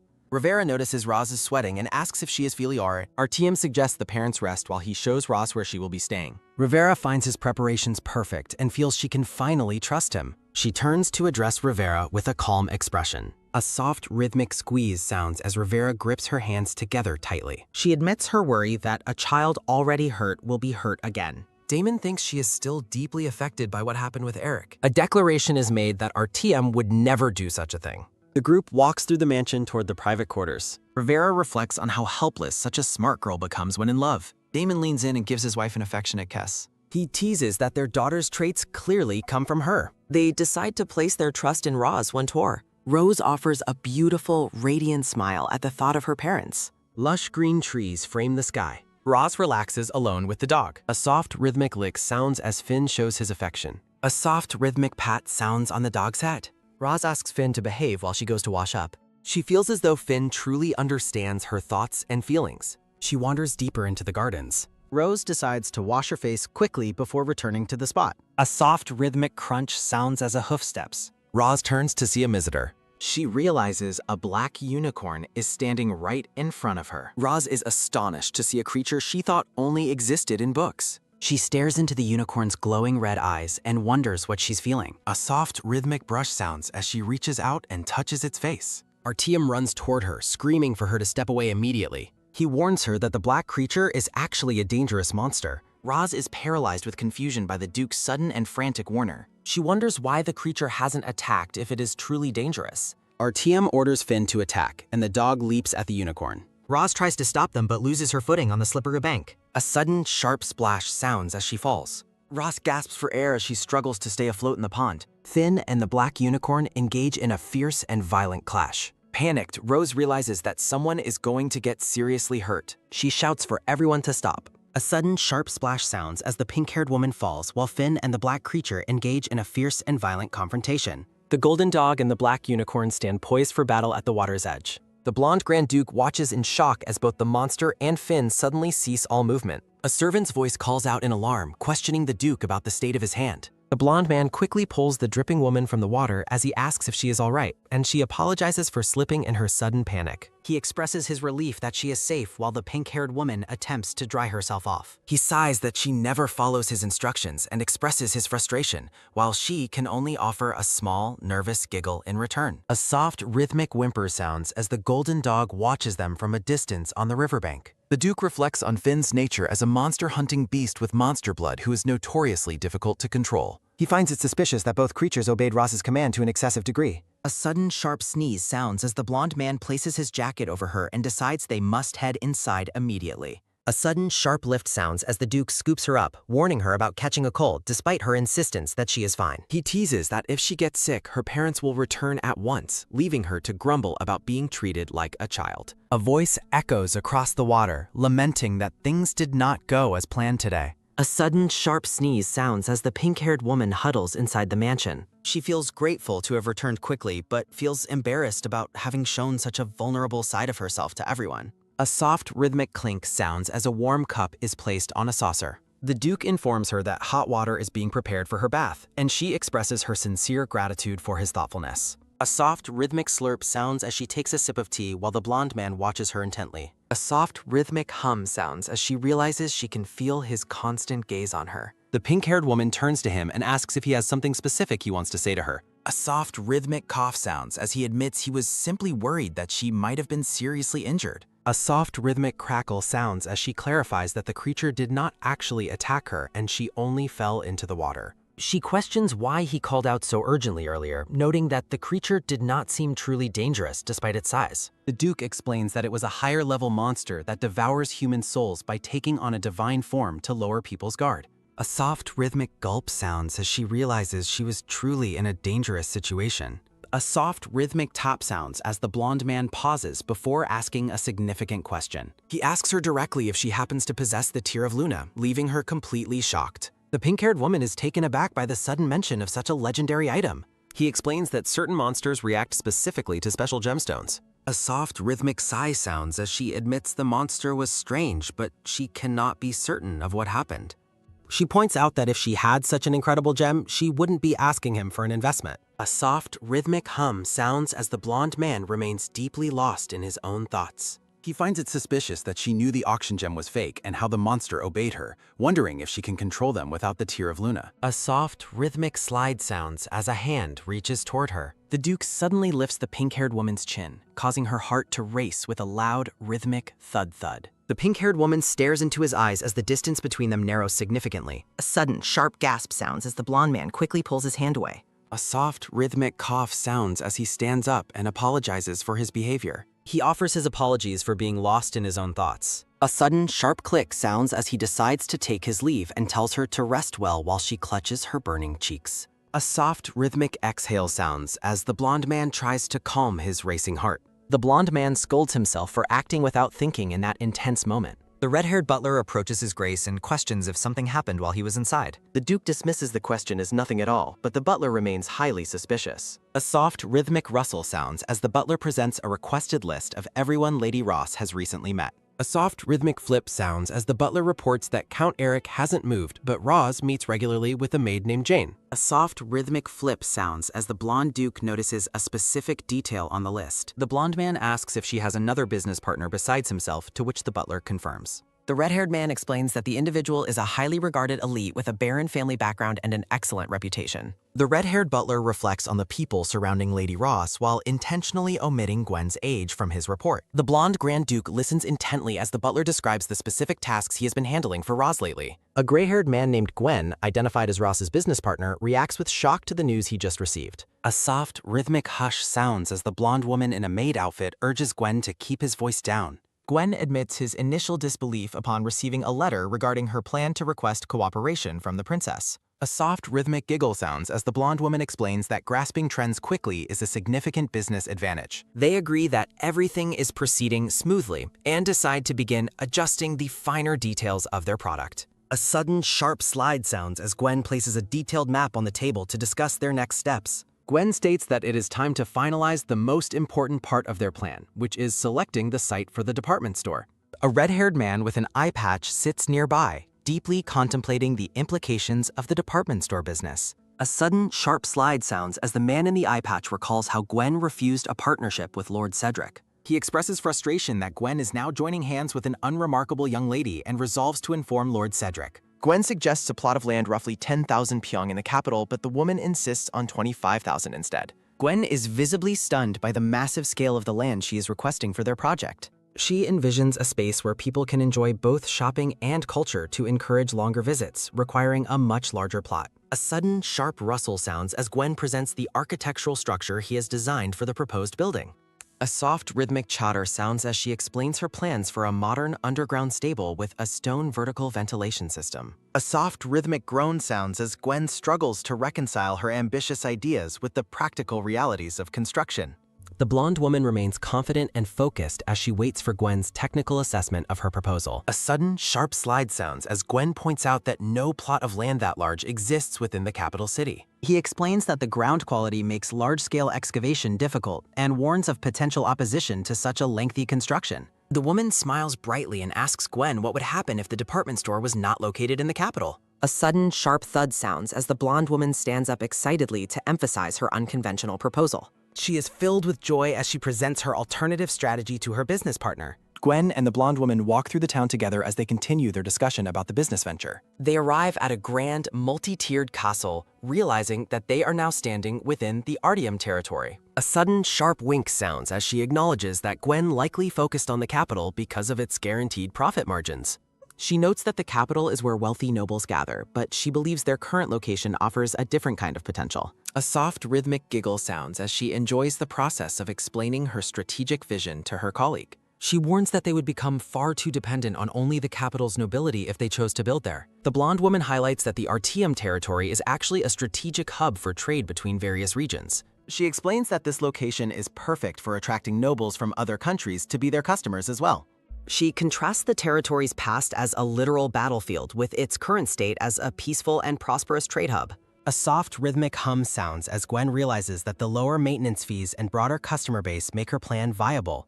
Gwen admits that he was mistaken to ever think of Lady Roz as a fragile person after seeing her sharp business mind. He questions her about the unusually soft soil quality of the area, and she confirms her awareness of the geological issue. A soft, rhythmic chatter sounds as she explains her plan to work with local architects who have the know-how to handle it. A soft, rhythmic gasp sounds as Gwen stares at her in total amazement, completely overwhelmed by her thorough preparation. A soft, rhythmic chuckle sounds as Gwen notes her readiness, and she asks if he finally agrees with her plan. She cheerfully suggests that they take the opportunity to look around the area together right now. A sudden, sharp nod sounds as Gwen agrees to her suggestion and prepares to explore the territory. The town transitions into the quiet calm of a clear evening as the sun begins to set. A sudden, sharp step sounds as Gwen walks alone through the cobblestone streets carrying a large brown bag. Gwen feels satisfied with buying the territory at a cheap price and looks forward to relaxing at home for a while. He notices a man in a brown suit and hat sitting silently on a bench in the evening shadows. Gwen stops at a flower stall and asks the shopkeeper to wrap a bouquet of flowers for him. A sudden, sharp rustle sounds as the shopkeeper asks who the flowers are intended for while selecting the blooms. A soft, rhythmic sigh sounds as Gwen says they are for his wife because something wonderful happened today. A sudden, sharp grab sounds as a masked figure catches Gwen by surprise, covering his mouth to silence his cries. A sudden, sharp rustle sounds as Gwen's flowers fall to the ground while the man in the eye patch observes the scene with cold indifference. The red-haired man with the eye patch tears a piece of jerky while looking on with a cold expression. A heavy silence fills the dark room where Gwen sits bound and gagged, while a chilling thought about delivering flowers lingers. Lord Cedric looms over his prisoner in the dimly lit cellar, asking if he has finally regained consciousness. Gwen's eye widens in sheer terror as he realizes the dangerous identity of his captor. He stares up at Lord Cedric, paralyzed with fear at the sight of the man he once served. Cedric settles into a chair across from the bound man, remarking that they have much to discuss regarding Gwen's recent choices. A hooded accomplice stands ominously behind Gwen, ensuring there is no hope of escape from this confrontation. Cedric expresses his deep disdain, mocking Gwen for choosing to sell trinkets to women over their previous grand ambitions. He offers Gwen a chance at redemption by returning to House de Wentz, dismissing his recent actions as a lapse in judgment. Gwen remains steadfast in his refusal, thinking of himself as an old dog who has already found a new master. Cedric's gaze turns murderous as his anger begins to boil over at the rejection. A sudden, sharp thud sounds as Lord Cedric violently overturns the heavy furniture in a fit of rage. Standing over the broken man, Cedric acknowledges their 30-year history with a dark and mocking smile. A sudden, sharp rustle sounds as Cedric grinds the business documents under his boot to emphasize his power. Cedric dismissively orders his subordinate to return Gwen to his home now that the message has been delivered. In the quiet night, Gwen's wife waits outside with a lantern, her heart filled with a growing sense of dread. She spots a figure limping through the shadows and realizes with a start that it is her husband. A sudden, sharp crash sounds as the glass lantern falls from her hands and shatters in a moment of pure shock. She rushes to Gwen, horrified by his injuries and the strange bouquet of dark flowers he clutches in his hand. The grim realization sinks in that the flowers are far more than a simple gift. Inside their home, the sight of black roses and white baby's breath reveals a terrifying message intended for a funeral. A soft, rhythmic groan sounds as Gwen collapses at the table, overwhelmed by the danger he has brought upon himself. He realizes with horror that Cedric's threat extends beyond just his life to the safety of his entire family. While his wife frets over his pale appearance, Gwen desperately searches for a way to save his loved ones from the Duke. A sudden, sharp step sounds as a mysterious man in a dark cloak enters their home without warning. Gwen and his wife look up in surprise, recognizing the man standing before them as Frederick. The dark-haired visitor greets Gwen with a calm and familiar tone, breaking the tense silence of the room. He explains that he has arrived because his help is clearly needed in this dire situation. The scene transitions to the night sky over the grand estate as time passes. The blonde woman in a maid outfit tries to quiet the energetic dog while waiting near a carriage. She worries about her timing, only to be startled by a sudden sound from the shadows. She freezes in place as she finds herself face to face with the blonde Grand Duke. The Duke questions her presence at such a late hour, noting that she has arrived a bit late. He claims he was simply out for a walk with his dog, though he appears slightly awkward. She eyes him suspiciously, noting that his excuse for being outside seems rather flimsy. A soft, rhythmic pant sounds as the dog lies on the ground, clearly exhausted from the supposed walk. She reveals that she has secured the land for the department store within his own territory, instead of the capital. The Duke is stunned by her decision to bypass the capital in favor of his lands. She beams at him with a bright smile, explaining that her primary motivation was to be of assistance to him. A soft, rhythmic chuckle sounds as the Duke is visibly moved by her unexpected sincerity. He suggests they head inside, noting the obvious fatigue of his canine companion. He praises her as his greatest business partner, causing her eyes to sparkle with joy. The blonde woman is filled with immense happiness, basking in the glow of the unexpected compliment. She reflects on how satisfying it feels to be recognized for her hard work and successful planning. Nearby, the red-haired butler watches her with intense disdain, mentally labeling her a parasite for her actions. She catches the tail end of his hostility and turns around in shock at his unspoken words. As she watches him walk away, she wonders if the butler is actually the man named Neron.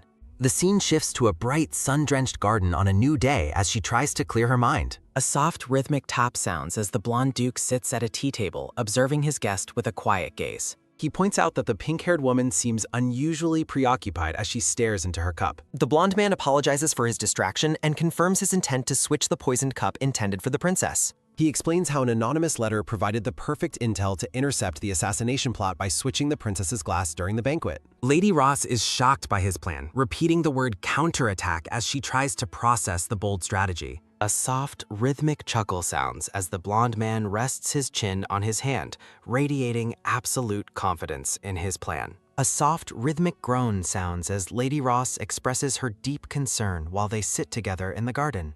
A soft, rhythmic hum sounds as the blonde man pauses for a moment before shifting the focus of their discussion.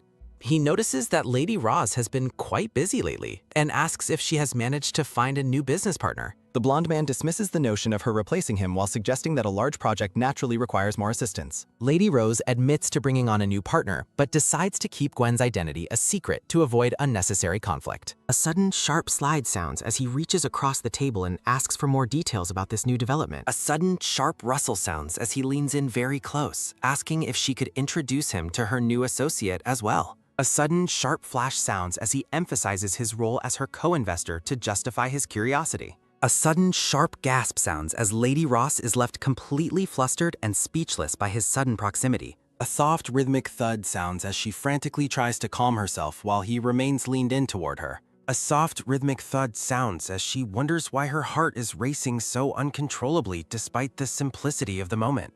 A sudden sharp bark sounds as Finn the dog suddenly lunges forward, breaking the romantic tension between the two. A sudden, sharp crash sounds as the chair is knocked over in the wake of the dog's enthusiastic greeting. A soft, rhythmic flutter sounds as Lady Ross falls to the ground while struggling to contain the energetic animal. She reflects that the dog's interruption was actually a relief, as the situation with the Grand Duke was becoming too intense. The Grand Duke checks on Roz while observing that she seems to have lost her former ability to control Finn. Lady Ross scolds her dog affectionately while the Grand Duke wonders if his suspicion about her control was just a misunderstanding. A sudden, sharp clatter sounds as the white carriage travels through the lush green landscape toward the city. Inside the carriage, the Grand Duke is dressed in his formal military attire and reflects on the arrival of the princess's banquet. A sudden, sharp rustle sounds as he steals a quiet glance toward Lady Ross, who sits across from him. He notes that she has been safe from any supernatural incidents since the event involving the Tear of Luna. He questions his own behavior, wondering why he is so intensely aware of her presence and why he can't stop looking at her. A sudden, sharp gasp sounds as he is startled back to reality when she announces they are nearly at their destination. Lady Ross asks if there is something bothering him, noticing his unusually preoccupied expression. She appears stunning and composed in her elaborate gown as she prepares to enter the high society event. A soft, rhythmic hum sounds as the blonde man clears his throat while struggling to process her elegant transformation. A sudden, sharp click sounds as his hand reaches for the carriage door handle to signal their arrival. He invites her to enter the banquet, noting that it is an event she has been eagerly anticipating for some time. Roz expresses her fear of making a mistake, but he holds her hand and offers his unwavering support. He tells her to put aside her anxiety and greet the royal family with confidence and pride.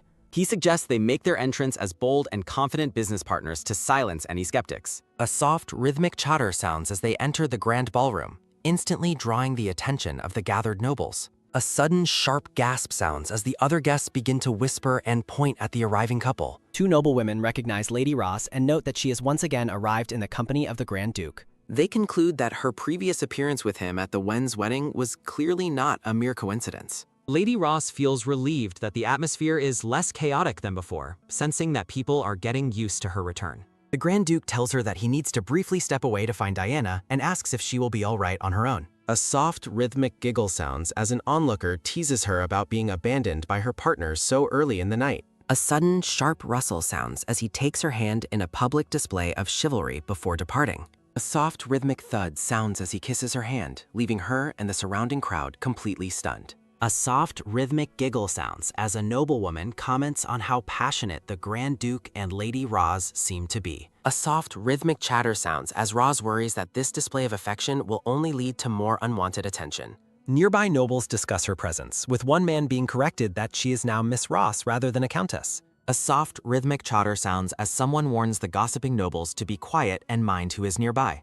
A sudden, sharp gasp sounds as Lord Cedric freezes in mid-conversation upon overhearing his ex-wife's name. Lord Cedric is overcome with total shock as he stares into the distance, unable to believe that Roz is actually at the banquet. The dark-haired man confronts Roz, demanding to know how long he has been searching for her. He roughly grabs her arm while asking what she is doing there, prompting Rose to gasp Eric's name in shock. A sudden, sharp slap sounds as she wrenches her hand away from his intrusive grip. Eric tells her not to misunderstand because they are nothing to each other, but Roz retorts that he is the one who is mistaken.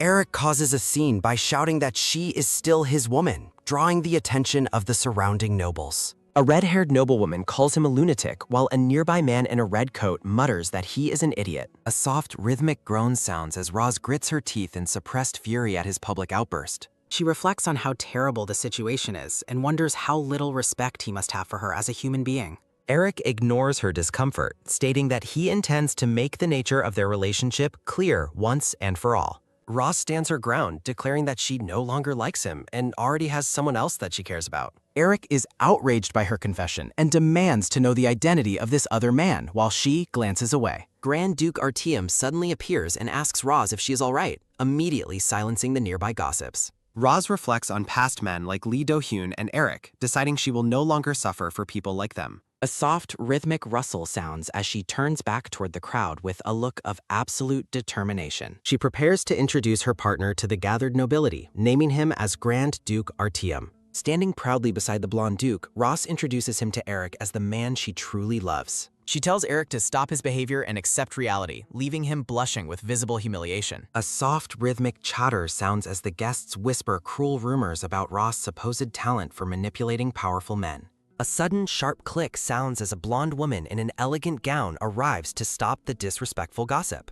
The guests realize with a shock that Princess Diana has arrived, and she praises the couple for their courageous honesty. She notes that being so open about one's feelings requires great courage, silencing the judgmental crowd. The Grand Duke apologizes for the disturbance, while the princess warmly greets Roz, mentioning she has heard much about her. Princess Diana leans in and suggests they discuss Roz's intriguing business plan at a later time. Roz is overcome with relief, realizing that her interaction with the royal family and the Duke went perfectly. A sudden, sharp snap sounds as the man in the red coat tries to regain control of the banquet. He mentally fumes over the mess caused by Roz, labeling her a foolish girl for disrupting the room's atmosphere. He watches Princess Diana accept a drink, thinking to himself that her insolence will finally end today. He anticipates the moment the princess drinks the poisoned wine, intending to eliminate both her and the cursed Artyom. The Grand Duke leads a toast, inviting everyone to raise their glasses and celebrate the joyous occasion together. Princess Diana drinks from her glass while the man in the red coat watches with a desperate sense of urgency. A sudden, sharp crash sounds as the blonde duke staggers and drops his glass, much to the horror of those nearby. A soft, rhythmic thud sounds as the Grand Duke collapses to the floor, bleeding from his mouth as someone screams. Roz begs the Duke to wake up, while the conspirator wonders how his plan went so terribly wrong. A soft, rhythmic thud sounds as the Duke remains motionless, leaving the princess and Roz in a state of total despair. A soft, rhythmic thud sounds as Princess Diana begins to panic, fearing she is about to lose her family once again.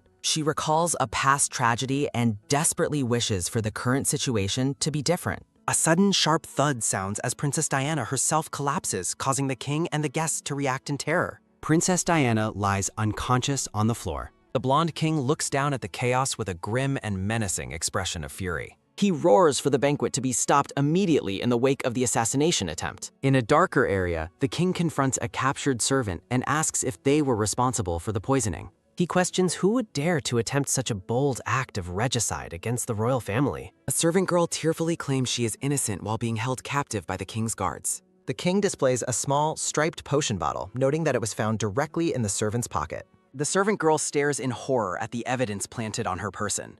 She frantically explains that she has only been at the palace for 3 months and was merely following orders. She begs for mercy from the king, who looks down at her with cold, unwavering suspicion. The king observes that the other conspirator has already bit off his own tongue to avoid confession. A soft, rhythmic tap sounds as the king walks toward her, offering her a single chance to save herself. He promises her immunity and a generous reward if she reveals the true mastermind behind the assassination plot. The servant girl weeps as she gasps out in distress. She stares up with a tearful expression, asking if the news is truly so. The king decides his next move. A sudden sharp clang sounds as a bloody sword is cast aside while the king orders the girl to be taken away.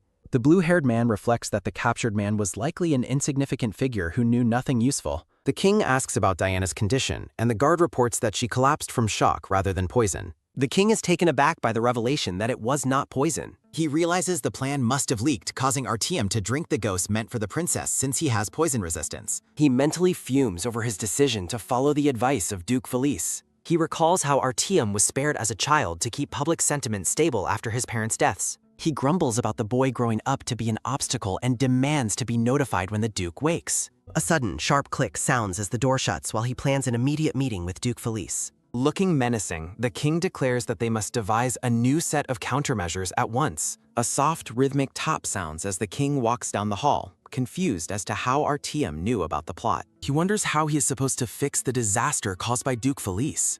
He sinisterly plots to sell the healthy princess to a foreign king for iron ore, considering it a bargain. Handling the Duke remains the priority. A soft, rhythmic chatter sounds as a woman's voice demands to see the Grand Duke. The guard refuses entry to the pink-haired woman, who remains persistent in her request. A soft, rhythmic thud sounds as the king approaches to ask what the commotion is about. The guard explains that Lady Ross Serviat refuses to leave until she confirms the Duke is safe. The king notes Ross's name and questions her for causing a scene within the palace. He reflects on how she was the primary reason things failed before and wonders if she has ruined everything again. Roz bows her head and formally addresses Emperor Fistona. She begs for forgiveness, explaining that her intense worry for the Duke led her to behave impertinently. A soft, rhythmic hum sounds as the king finds the situation rather suspicious. He points out that both the Duke and the princess collapsed after sharing a single cup. He labels her the most suspicious person present for being unaffected and vows to tie her to the attempted poisoning. Roz frantically apologizes, explaining she simply didn't drink the wine and was just as vulnerable as anyone else. The king dismisses her defense as mere words and asks who could possibly prove her innocence. Roz finds the accusation absurd, wondering how she could ever harm the man she cares for. A soft, rhythmic rustle sounds as she clutches her dress, determined not to be framed for the crime. A soft, rhythmic thud sounds as she falls to her knees and proclaims that he was the man she loved. She weeps into her hands, questioning what reason she would have to harm her beloved if she were the culprit. She recalls how these were the same words she used to drive Eric away and hopes the king remembers them. She continues to cry in despair. The king notes that she is attempting to wriggle out of the situation quite convincingly. He decides it is better to let the two ruin each other's reputations rather than pursue her for the crime. He feigns a change of heart, suggesting his concerns simply got the better of him. He instructs the guard to escort Lady Ross to the Grand Duke, much to her internal relief. A sudden, sharp tap sounds as she walks away after thanking the Emperor. The king stares after her, admitting that she is beginning to get under his skin. A sudden, sharp crash sounds as an inkwell is smashed while the king screams about the massive failure. He berates the men in the room for failing both the Bled Marquis affair and the princess's poisoning. A soft, rhythmic rustle sounds as he demands a justification for the mess before he can calm down. Duke Felice stammers that the failure is perhaps expected from someone belonging to the House of Wens. Felice claims she was meant to be cast aside, prompting Eric to jump up and shout that the claim is ridiculous. Eric argues that the divorce was a long time ago and tries to continue his point. He realizes that if Roz leaked information, she must have married into the House of Wens solely to gather intelligence. He refuses to believe that she endured his company for so long only to divorce him and latch onto the Duke. Duke Felice mocks Eric for groveling at the woman's feet earlier that evening. He suggests both father and son are fools over women, causing the man in the red coat to snap back in anger. The man in the red coat accuses Duke Felice of intentionally making the assassination plan sloppy. He points out that Duke Felice stands to gain the most if the emperor were to fall from power. He further suggests that the former royal servant might have put the king in danger on purpose. He mocks the Duke's history of betrayal, leaving the older man trembling with fury. A sudden, sharp thud sounds as a hand slams the table while the Duke screams at the insolent man. The blonde king roars for them to stop their bickering immediately. He notes that while the plot leak is a disaster, seeing them tear each other apart is truly impressive. The man in the red coat begs the emperor to keep a certain secret hidden to avoid total ruin. He mentally screams that the information must absolutely never leak up. A sudden, sharp crash sounds as an inkwell strikes the man in the red coat's shoulder. The king fumes over the two missed chances to kill Artyom, demanding to know how long he must tolerate such failures. A soft, rhythmic hum sounds as a heavy silence falls over the three men in the meeting room. The king addresses the man in the red coat as Cedric, threatening to exile his family if he fails again. A soft, rhythmic thud sounds as the ink-stained Cedric bows and promises to handle the matter properly. A sudden, sharp tap sounds as Cedric walks away, cursing the snake-like Duke Felice. He is deeply offended that the Duke would insult both him and his son, Eric. He spots Eric in the hallway and notes his perfect timing. Cedric orders his son to head home, but Eric flatly refuses to leave. Eric insists on checking if Roz is all right, which clearly agitates the already stressed Cedric. A soft, rhythmic rustle sounds as Cedric demands to know why Eric is still hung up on a woman he divorced. Eric yells back, reminding his father that he was the one who forced the marriage and used Dawana for a political alliance. Cedric grabs Eric by the collar and roars for him to snap out of his foolishness. A sudden, sharp crack sounds as Eric tells his father to wake up if he actually wants Roz back in their house. Cedric delivers a powerful slap to Eric's face, telling him to get a grip. He declares that everything Roz is doing is just a calculated act. He coldly claims that Roz never loved Eric from the very beginning. Meanwhile, in a quiet bedroom, Roz sits by the bed where the Grand Duke lies motionless. She laments her failure to protect him despite the warnings she received from Serene. She stares at him with watery eyes, fearing that he might never wake up. A soft, rhythmic rustle sounds as she leans down to press a kiss to his hand. A soft, rhythmic hum sounds as the Duke suddenly speaks, telling her that the sad expression doesn't suit her. Roz weeps as she remembers the warmth of their previous interactions. She is startled to see him looking back at her. Artyom sits up and greets her, prompting her to call out to him in relief. A sudden, sharp thud sounds as she throws herself into his arms for a desperate hug. She scolds him for scaring her and making her worry so intensely. She expresses her relief that the plan ultimately succeeded. A sudden, sharp top sounds as she realizes his mention of a counterattack meant he was prepared all along. Artyom admits he had an antidote ready and notes that Duke Felice must be very confused. A sudden, sharp click sounds as a knock at the door interrupts their reunion. They look toward the entrance, tense at the unexpected arrival. A sudden, sharp squeak sounds as a maid enters to deliver a message from the king. Artyom nervously answers that he is fine while Ross hides under the covers. Hidden beneath the blankets, Ross hears the Duke report that the princess is recovering well. A soft, rhythmic thud sounds as Roz realizes the Duke's heart is beating incredibly fast against her. The blonde Duke looks visibly flustered while remaining in bed. A soft, rhythmic rustle sounds as the maid bows and leaves the room to let him rest. A sudden, sharp click sounds as the door closes, leaving the pair alone once more. The maid walks down the long, empty palace hall, noting to herself that the situation feels quite strange. She reflects on being told Lady Serviat was present, while the pink-haired woman remains in the blonde man's embrace.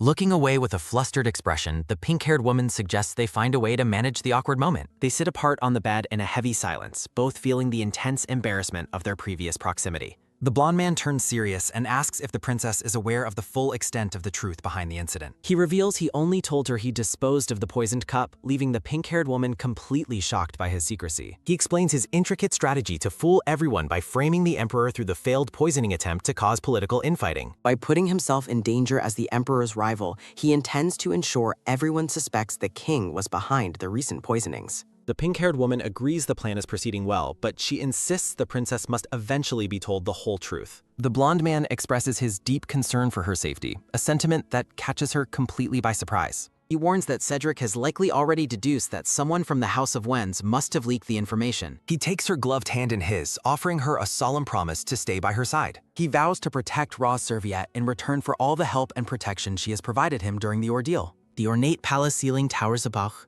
The pink-haired woman walks down the corridor, dreading the inevitable suspicion she will face from Cedric. She contemplates her next steps after returning home as a hand suddenly reaches out from behind to grab her. Eric catches her by the arm and calls her name, startling her in the middle of the hallway. He looks at her with a desperate gaze, claiming he has been waiting for her to deliver an important message. She pulls away with an angry expression, demanding that he get out of her way as she has nothing to say. Eric catches her arm again and firmly demands that she tell him the truth about her motivations. He asks if she truly used their marriage from the very beginning just to gather intelligence for Grand Duke Artio. The pink-haired woman is baffled by the accusation, knowing the real Roz would never have behaved in such a calculated way. They stand in a tense silence as he pleads for her to listen to his request. Eric pulls her into a desperate embrace, begging her to confirm if she ever truly loved him, even for a moment. She reflects on the real Roz's genuine love for Eric and worries that her denial would turn those true feelings into a lie. She tells him firmly that the situation is not what he thinks, causing him to hope that her intentions were pure. Her pearls scatter across the floor as she coldly declares that she no longer loves him and says goodbye. Eric screams after her as she walks away, but she does not turn back to face him again.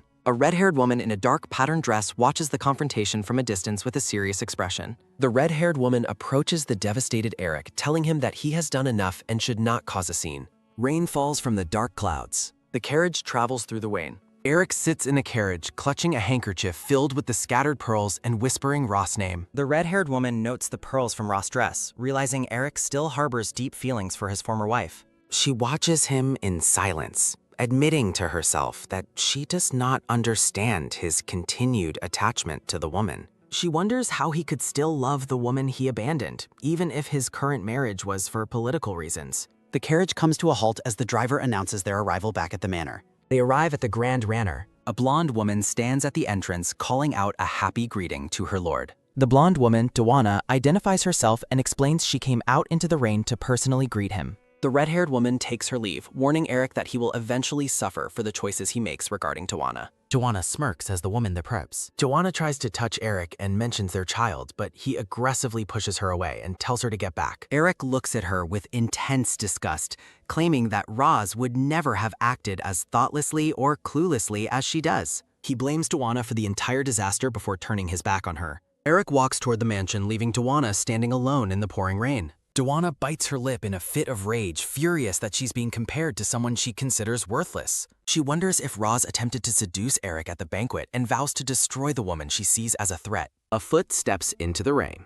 Clutching her pregnant belly, Dawana determines that she cannot afford to lose Eric or the life they have built together. An ominous red energy swirls around a declaration that the woman's tricks will no longer work against him. A soft, rhythmic hum sounds as the scene shifts to Diana's room, where a blonde man watches over her as she rests. A soft, rhythmic rustle sounds as he regrets not warning her sooner, knowing how much she has suffered from the ordeal. He stares at her with a somber expression, wishing he hadn't resorted to such extreme measures. A sudden, sharp click sounds as the king enters the room, surprised to find Lucas there and inquiring about the poisoning. Lucas explains he took an antidote beforehand, as the king claims to have already executed those who harmed his family. A soft, rhythmic hum sounds as Lucas lets out a quiet, skeptical sigh. He internally mocks the king's claim of cherishing them. Lucas bluntly asks why a cherished child would be banished alone to the desolate north. A soft, rhythmic thud sounds as the king claims he sent Lucas away to honor his father's love for that land.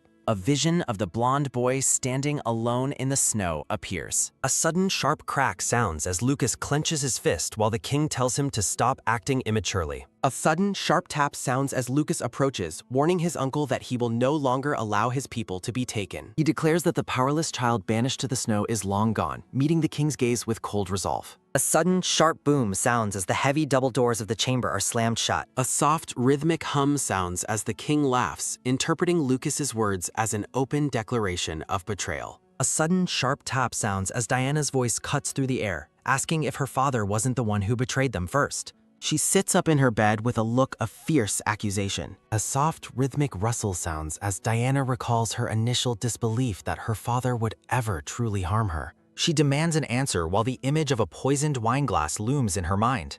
A sudden, sharp crack sounds as she accuses him of taking her mother and the former empress before turning on her. A sudden, sharp hiss sounds as she demands to know if he tried to kill her for the sake of his throne. A sudden, sharp top sounds as the king dismisses her words as nonsense while narrowing his eyes. He reflects on his capable older brother and how he withered in the shadow of the man born to be king. He laments being met only with criticism, while his brother and even the empress showered each other with praise and attention. A sudden sharp crack sounds as he admits his rage at the world belonging to his brother, claiming Diana cannot understand. The ornate details of his royal uniform stand out in the dim light. He coldly tells Diana that he can never fully love her because her eyes remind him too much of his brother. A soft, rhythmic rustle sounds as he reaches out his hands toward his daughter. He reflects that his motivation went far beyond a simple desire for the throne. He takes her face in his hands, noting that she seems unwell while reflecting on his desperate struggles. He views his past actions as a necessary battle to protect what was rightfully his.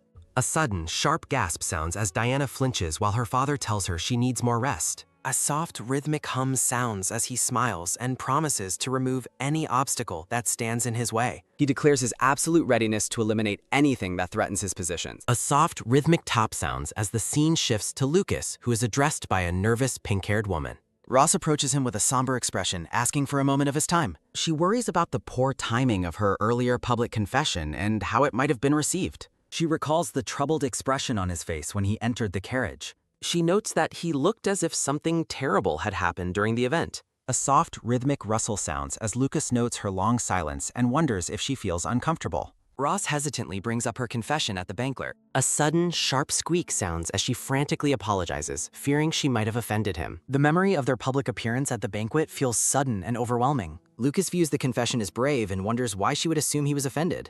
A soft, rhythmic thud sounds as he wonders if she believes her feelings for him are unrequited. A soft, rhythmic hum sounds as he realizes he hasn't expressed his own feelings, leaving her to doubt his reaction. A sudden sharp top sounds as he looks at her, thinking to himself that she truly is quite remarkable. A sudden sharp rustle sounds as she tells him to forget everything, claiming she never meant to ruin his marriage prospects. Lucas looks at her with total surprise as she insists she has no intention of interfering with his future. Roz notes that Lucas is popular among the ladies despite the terrifying rumors and tells him he will surely find someone wonderful. Lucas asks if that includes her, leaving Roz completely stunned.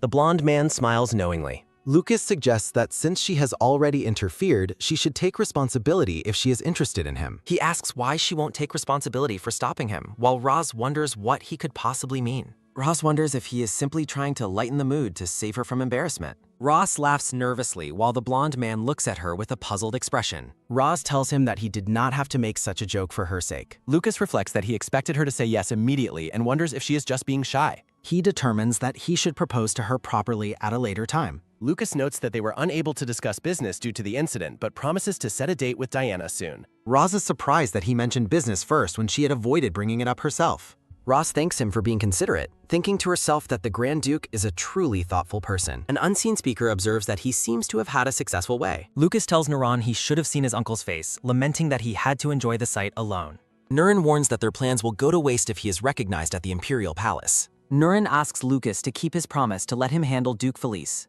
He emphasizes that this is the only promise Lucas needs to keep. Lucas confirms that he will certainly keep his work. Narration explains that Nuran has waited 10 years for revenge since his family was targeted during the Emperor's purge of the Grand Duke's supporters. Duke Felice's knights murdered everyone in the home and looted treasures. They stole the family heirloom, the Tears of Luna, before burning the estate to cover their crimes. Nuran barely survived with his nanny's help and has lived only for revenge. A burning gaze fixed on revenge. Niran acknowledges that Roz was a huge help in their recent efforts. He explains that her advance warning about the poisoning gave them the leverage needed for a counterattack. Naren asks if Lucas is returning to the Imperial Palace. Lucas refuses to leave while something so important is on the horizon.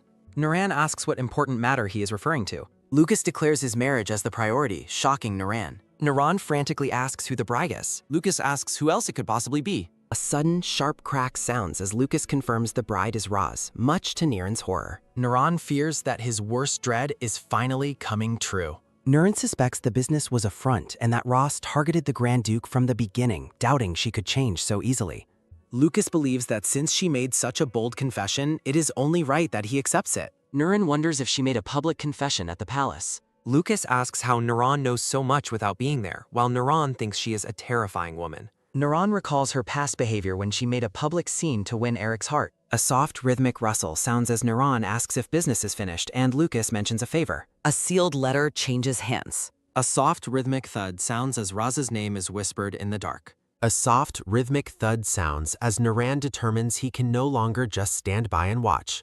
A soft, rhythmic thud sounds as Roz tells her maid she is glad everyone stayed safe at the banquet. Rose reflects on how surprised she was by the Grand Duke's words. Niran calls out to Lady Roz in the garden. He apologizes for interrupting her walk. Nuran asks if she can spare a moment to discuss something. Roz agrees, but wonders what he could possibly want to talk about. She notes that while Nuran is polite, he always seems uncomfortable around her. A table is elegantly prepared with tea and a variety of assorted cakes. Roz notes the heavy atmosphere, sensing the red-haired man is not visiting for a pleasant reason. Nuran asks about her progress, and she credits the Grand Duke for his extensive support. The red-haired man repeats her claim that things are going well with a deeply skeptical tone. Nuran asks about her other business, causing Roz to wonder what he could possibly mean. A soft, rhythmic hum sounds as Nuran bluntly calls her a shameless person. Nuran clarifies that he is referring to her manhunting business while Roz stares in total shock. Roz is stunned by the sheer nonsense of his accusation. She realizes he believes her business is just an excuse to pursue her feelings for Lucas. Nuran insults her by bringing up her divorce and asking if she is not ashamed to live this way. Naran tells her she is finally showing her true colors while she reflects on the limit of his audacity. A sudden, sharp gasp sounds as the pink-haired woman begins to stand up for herself. She demands to know who he thinks he is to judge her worth. Roz stands tall, repeating her fierce question with a look of absolute defiance. Well, it's about time someone told him off. She explains that her divorce was no sin and asks why she should hang her head in shame. She tells him it is laughable that he thinks her value is determined solely by marriage. Roz crosses her arms and meets his gaze with total resolve. A sudden, sharp crack sounds as Niran dismissively claims that birds of a feather should flock together. He declares she is not a match for the Grand Duke and offers to find her a wealthy noble instead. A sudden, sharp rustle sounds as Roz clenches her hand, saying she has held her tongue long enough. A sudden, sharp gasp sounds as she tells the red-haired man he is under a severe misunderstanding. A sudden, sharp thud sounds as she stands up and declares she has no romantic interest in Lucas. She explains the confession at the Imperial Palace was nothing more than a ploy to drive Eric away. Niran asks if she used the Grand Duke while she mentions that she apologized to him profusely afterward. A sudden, sharp tap sounds as she insists the Grand Duke fully understood her situation. Niran notes that the pink-haired woman does not appear to be lying. He recalls Lucas leaving the marriage in his hands and wonders if the feelings are entirely one-sided. Rose demands an apology for him belittling her hard work as a mere tool to snag a man. Niran offers a cold, formal apology for causing her any offense. He says he truly hopes she is sincere because the Grand Duke already has a fiancé. The red-haired man repeats the revelation with a somber and serious expression. Roz is paralyzed by the shocking news as her world seems to blur around her. A soft, rhythmic thud sounds as she wonders about the strange, heavy feeling in her chest. A sudden, sharp scrape sounds as Niran abruptly ends the meeting for the day. Niran calls her name as she remains frozen in place, lost in her thoughts. A soft, rhythmic rustle sounds as she clenches her jaw in silent distress. The news of the fiancé leaves Ross feeling utterly devastated and shaken.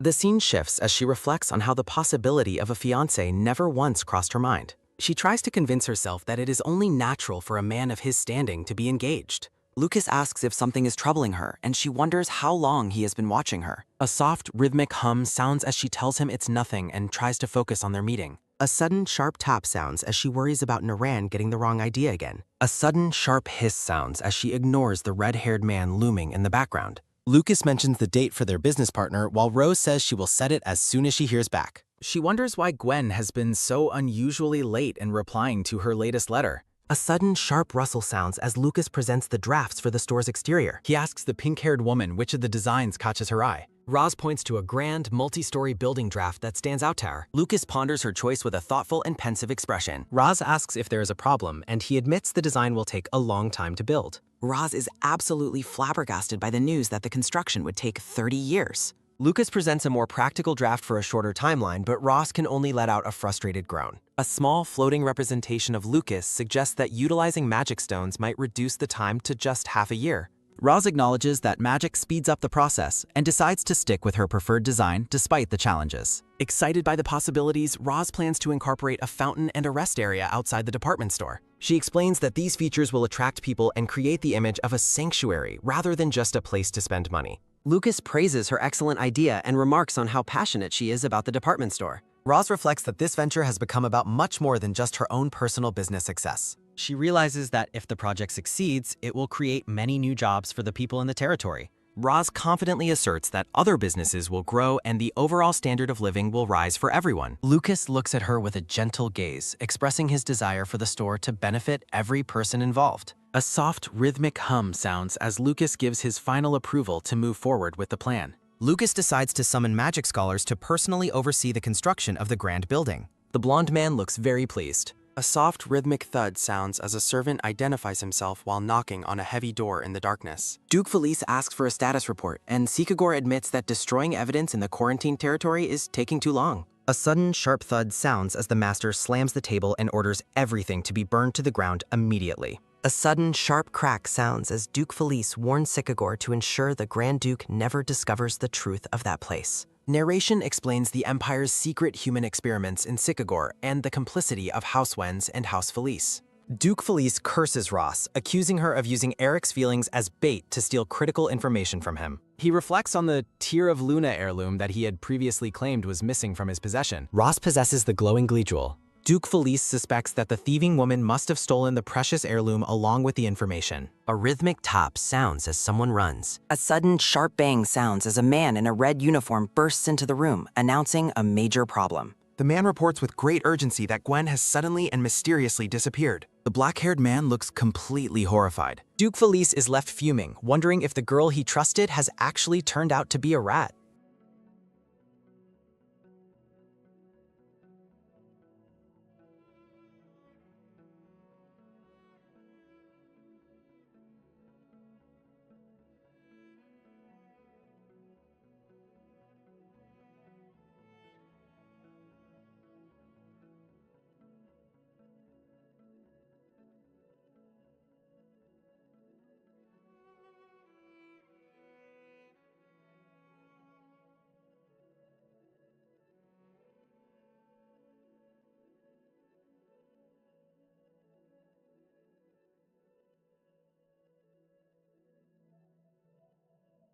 The dark-haired man in the red vest seethes over Gwen and a mysterious individual. He berates the black-haired officer for failing to eliminate a resilient old man. He laments the target's uncanny ability to survive despite their various assassination efforts. The officers Cern suggests they focus on Gwen, who remains under their control. Cerny is ordered to monitor Grand Duke Artam's movements as he departs. Roz, the pink-haired woman, walks through the quiet, sunlit mansion corridors. She stops abruptly as her attention is captured by movement outside. A group of knights gallops away from the mansion grounds. She watches the blonde Grand Duke Lucas lead the departing party.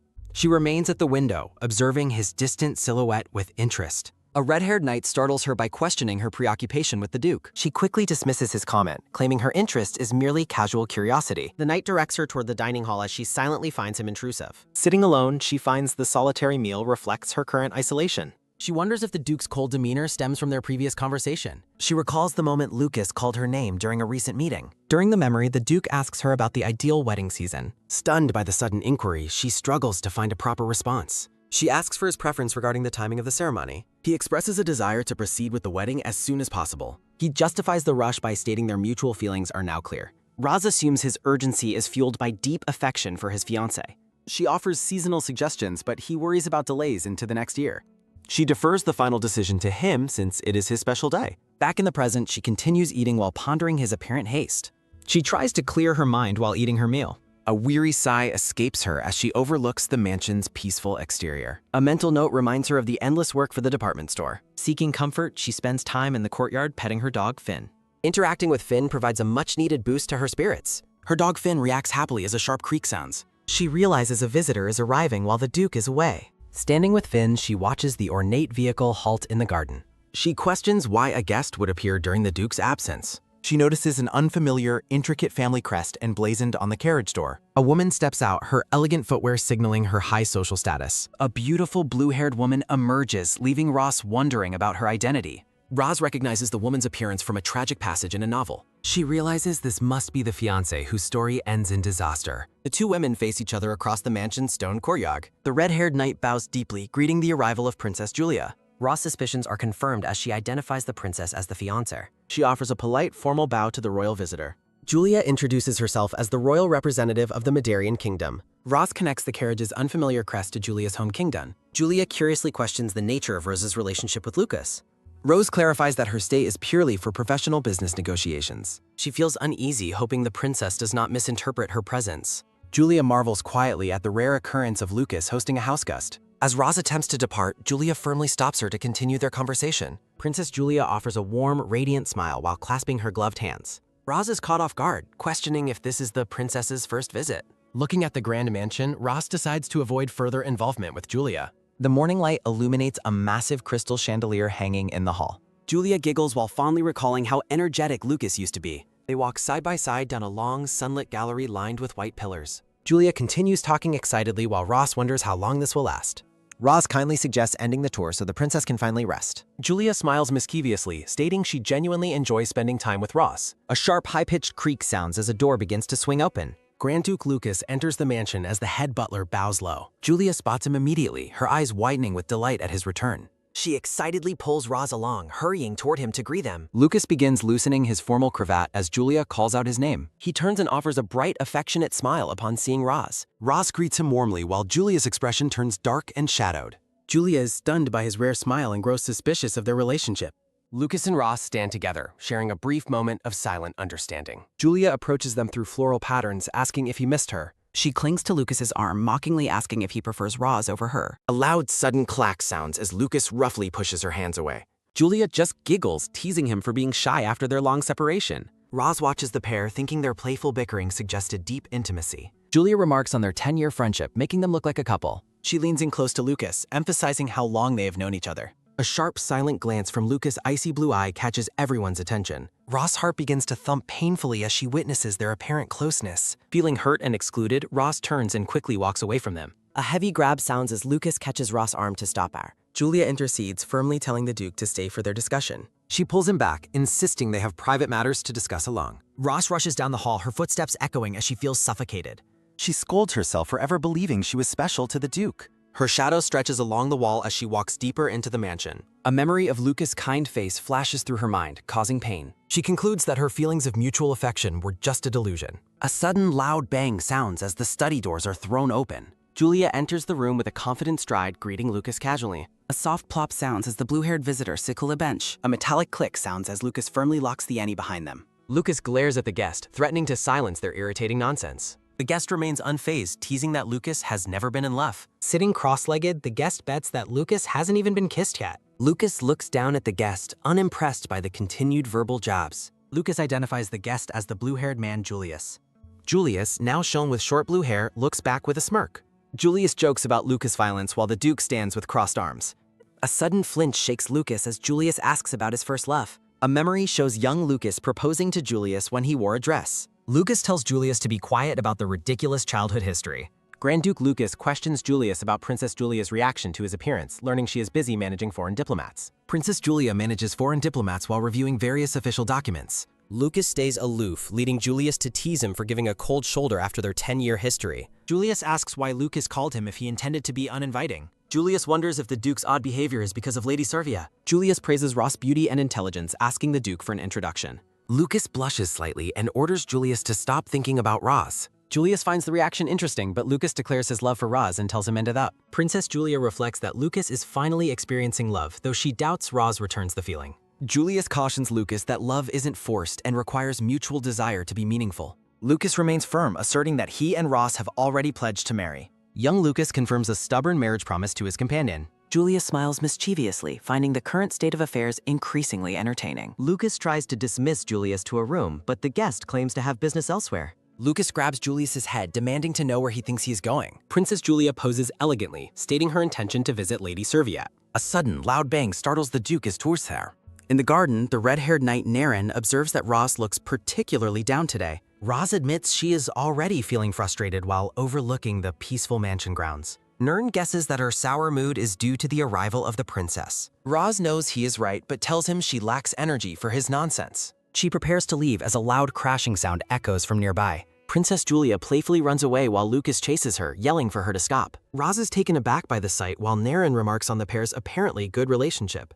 Naren comments on the Duke's unprecedented happiness as Julia laughs while running. Naren offers a knowing smile while observing Ross' crestfallen expression. Princess Julia notices something interesting nearby, her gaze narrowing with focus. Julia rushes toward Roz and calls out her name with excitement. Julia affectionately takes Ross' hands and asks if she wants to go on a date. Julia suggests they sneak away together before Lucas manages to catch them. Lucas suddenly lifts Roz into his arms, stating she has an engagement with him. He directs Julia to return to her room and rest. A heavy stride sounds as Lucas carries Ross toward the mansion. Ross demands to be put down as they move through porters. Roz is stunned that he carried her to her room, especially in front of his fiancée. A soft click sounds as he sets her down and apologizes for the abruptness. Rose sits on the bed as Lucas kneels before her, surprising her. She assumes his dramatic actions were merely an attempt to protect Princess Julia. She believes he wants to ensure no one approaches his precious fiancé. Ross formally agrees and promises the Duke that such a situation will not happen again. She excuses herself to make business preparations, but Lucas offers to accompany her. Her footsteps create a rhythmic clatter as she hurries away. Lucas calls out her name, his expression filled with concern. Ross laments being unable to see his face all day while walking through the mansion. Heavy footsteps echo through the hallway as she departs. She stops alone in the corridor, her posture slumped tiredly. She scolds herself for deluding herself into thinking she was special to him. A sharp, painful throb fills her chest as she wonders why her heart aches. Feeling overwhelmed, she decides to return to her room and leave the Duke behind. Spotting Niren talking to a maid, she wonders if he is discussing work. Roz hides behind a pillar, expressing her intense dislike for Yuran. Roz observes the red-haired knight, feeling he sees her as a nuisance. Roz sighs in defeat, realizing she cannot justify her recent actions. Roz grips her chest, determined to focus on the department store project.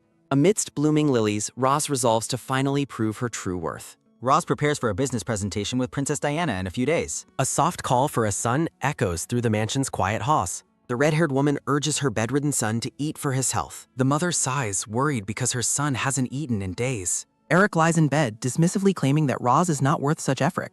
A sharp clock sounds as Eric angrily defends the woman he loves. Eric pins his mother down, passionately declaring his deep love for Roz. The mother is horrified, insisting that her son is making a grave mistake. Eric glares as his mother blames his behavior on Roz's reckless nature. The mother points to the spilled soup, questioning his love for a humiliator. The mother tries to convince Eric that he is merely feeling lonely. Eric remains silent, lost in a vivid memory of a beautiful smile. Eric suffers in isolation, feeling he is wasting away without Roz's presence. A gentle stroke sounds as the mother tries to comfort her son. The mother begs Eric to snap out of his current emotional state. A sudden rustle sounds as Eric violently pushes his mother away. Eric's dark thoughts blame both his parents for driving Roz away. Eric looks down at his mother with a gaze filled with hatred. The mother sits on the floor, stunned that her son hates her. A low tremble shakes the mother as she blames Eric's bad influences. The mother resolves that she cannot allow Eric to continue this way. The mother vows to eliminate everything standing in her son's path. In the garden, the mother hosts a tea for a green-dressed guest. Belliart enjoys the tea but asks why the mother has summoned her. The mother narrows her eyes, questioning Belliart's inability to win Eric's hat. The mother scolds the frustrated girl for losing control of her husband. The mother asks if much time has passed since they were married. Belliart flinches as the mother notes Eric's continued lack of focus. A light tremble sounds as the mother brings up a pregnant rival. Belliart apologizes, promising to be the one who supports Eric's future.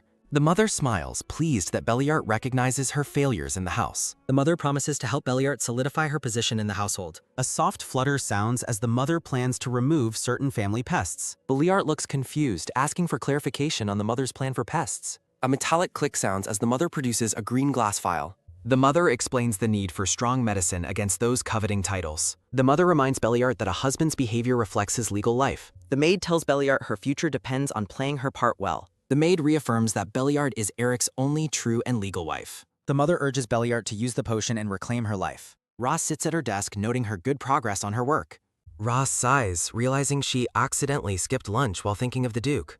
Roz admits she couldn't face the dining room because of her feelings. Roz recalls the sight of the Duke and Princess Diana looking affectionate. A sharp knock sounds as a servant brings a meal from the Duke.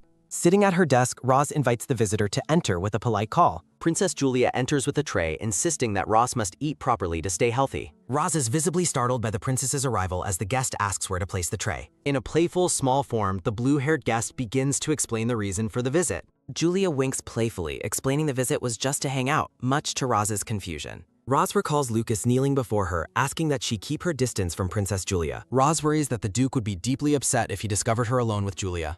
Roz apologizes, explaining that she is too busy with a business presentation to entertain the princess. Julia asks if it is the massive commercial project Lucas is investing in, and Roz confirms. Roz promises to send the princess a formal invitation when the grand opening finally arrives. Roz reflects on how the princess's unexpected visit is actually a golden opportunity for her business. Julia is delighted by the offer, asking for confirmation that she is truly being invited. Roz invites her to attend alongside the Duke, but Julia is suddenly taken aback by the suggestion. Julia realizes that a massive misunderstanding has occurred between them regarding her relationship with Lucas. Julia asks if Roz is truly uninvolved with the Duke, which Roz immediately and firmly denies. Julia brings up the public confession, causing Rose to blush while struggling to explain the past event. Roz clarifies that the confession was a desperate measure to escape a crisis involving her ex-husband. Julia looks on with a calculating gaze, processing the new information about Roz's lack of feelings. A mental diagram illustrates Julia's realization that the Duke's feelings for Roz are entirely one-sided. A shocking realization dawns that Lucas is the only one harboring romantic feelings in this relationship. Roz regrets her public proposal, thinking she never would have done it if she knew he was engaged. A sudden, sharp pft sounds as the guest struggles to contain a burst of laughter. A loud ahaha pwahaha sounds as Julia bursts into laughter. While Julia bursts into laugh, Roz looks on in total confusion. Julia assures Roz that not knowing about a fiancé is normal because the engagement is non-existent. A soft rustle sounds as a hand moves through the visitor's short, light blue hair. Julia reveals that Lucas is not engaged, leaving Roz stunned by the realization that the princess is a man. A frustrated shout of annoyance echoes as the scene shifts to a discarded pink gown. Lady Joanna looks in the mirror with disdain, hating that she must wear Roz's tacky hand-me-downs. A maid calls out to Lady Joanna, who snaps back that she is far too busy to talk. The blonde woman turns with an irritated expression, demanding to know what the maid wants. Joanna angrily questions why she would ever bother going to the location mentioned by the servant. Joanna reflects on the humiliation she suffered from the Countess, whom she describes as an old fox. Joanna looks shocked upon hearing that the Countess is currently present at the gathering. The maid warns that skipping the event would look bad, leaving Joanna feeling frustrated and annoyed. Joanna realizes that if she avoids the tea party, it will look like she isn't part of the family. Joanna resolves to go to the party immediately to prove she is the future mistress of the house. In the garden, the Countess and Belliart welcome Joanna, claiming they have been waiting for her arrival. Joanna puts on a fake smile for the women, privately labeling them as a bunch of hypocrites. Joanna attempts to irritate them by insulting the refreshments, claiming they look like a sparse pile of leftovers. Rubbing her stomach, Joanna boasts that her child, the Countess's grandchild, has a very large appetite. Belliart asks for more snacks while the Countess reminds everyone that pregnant women must eat well. Belliart laughs mockingly, suggesting that the person she is talking to wouldn't understand the experience of pregnancy. Belliart offers a cup of medicinal tea, claiming it is excellent for helping with morning sickness. Belliart notes Joanna's arrogance but maintains her composure, believing the current plan is for the best. A soft trickle sounds as tea is poured while Belliart feels her guilt fade and the Countess smirks. Joanna smiles brightly, claiming to be honored that the Countess is personally pouring a cup for her. Belliart claims she prepared the tea as a sign of goodwill to reconcile after their last abrupt parting. Joanna looks down with a suspicious gaze, carefully considering the offer presented by her companions. Joanna suggests that since the tea is so good, the mother and Belliart should also have some. A soft trickle sounds as Joanna pours tea, secretly refusing to drink until the others do first. Joanna asks if her mother-in-law will accept the tea, causing a sudden, sharp flinch. The mother smiles warmly while enthusiastically agreeing to accept the gesture from her daughter-in-law. Belliart sips her tea while Joanna suspiciously wonders if anything was added to the drink. The mother claims she is blessed with kind daughters-in-law and urges Joanna to taste the tea. Joanna considers if the tea is really just a reconciliation gift before deciding to drink. A soft gulp sounds as Joanna finally drinks while being watched by the other women. Belliart and the mother smirk, internally commanding their unsuspecting guest to drink the tea. Against a dark floral backdrop, a sinister internal command urges Joanna to drink it all.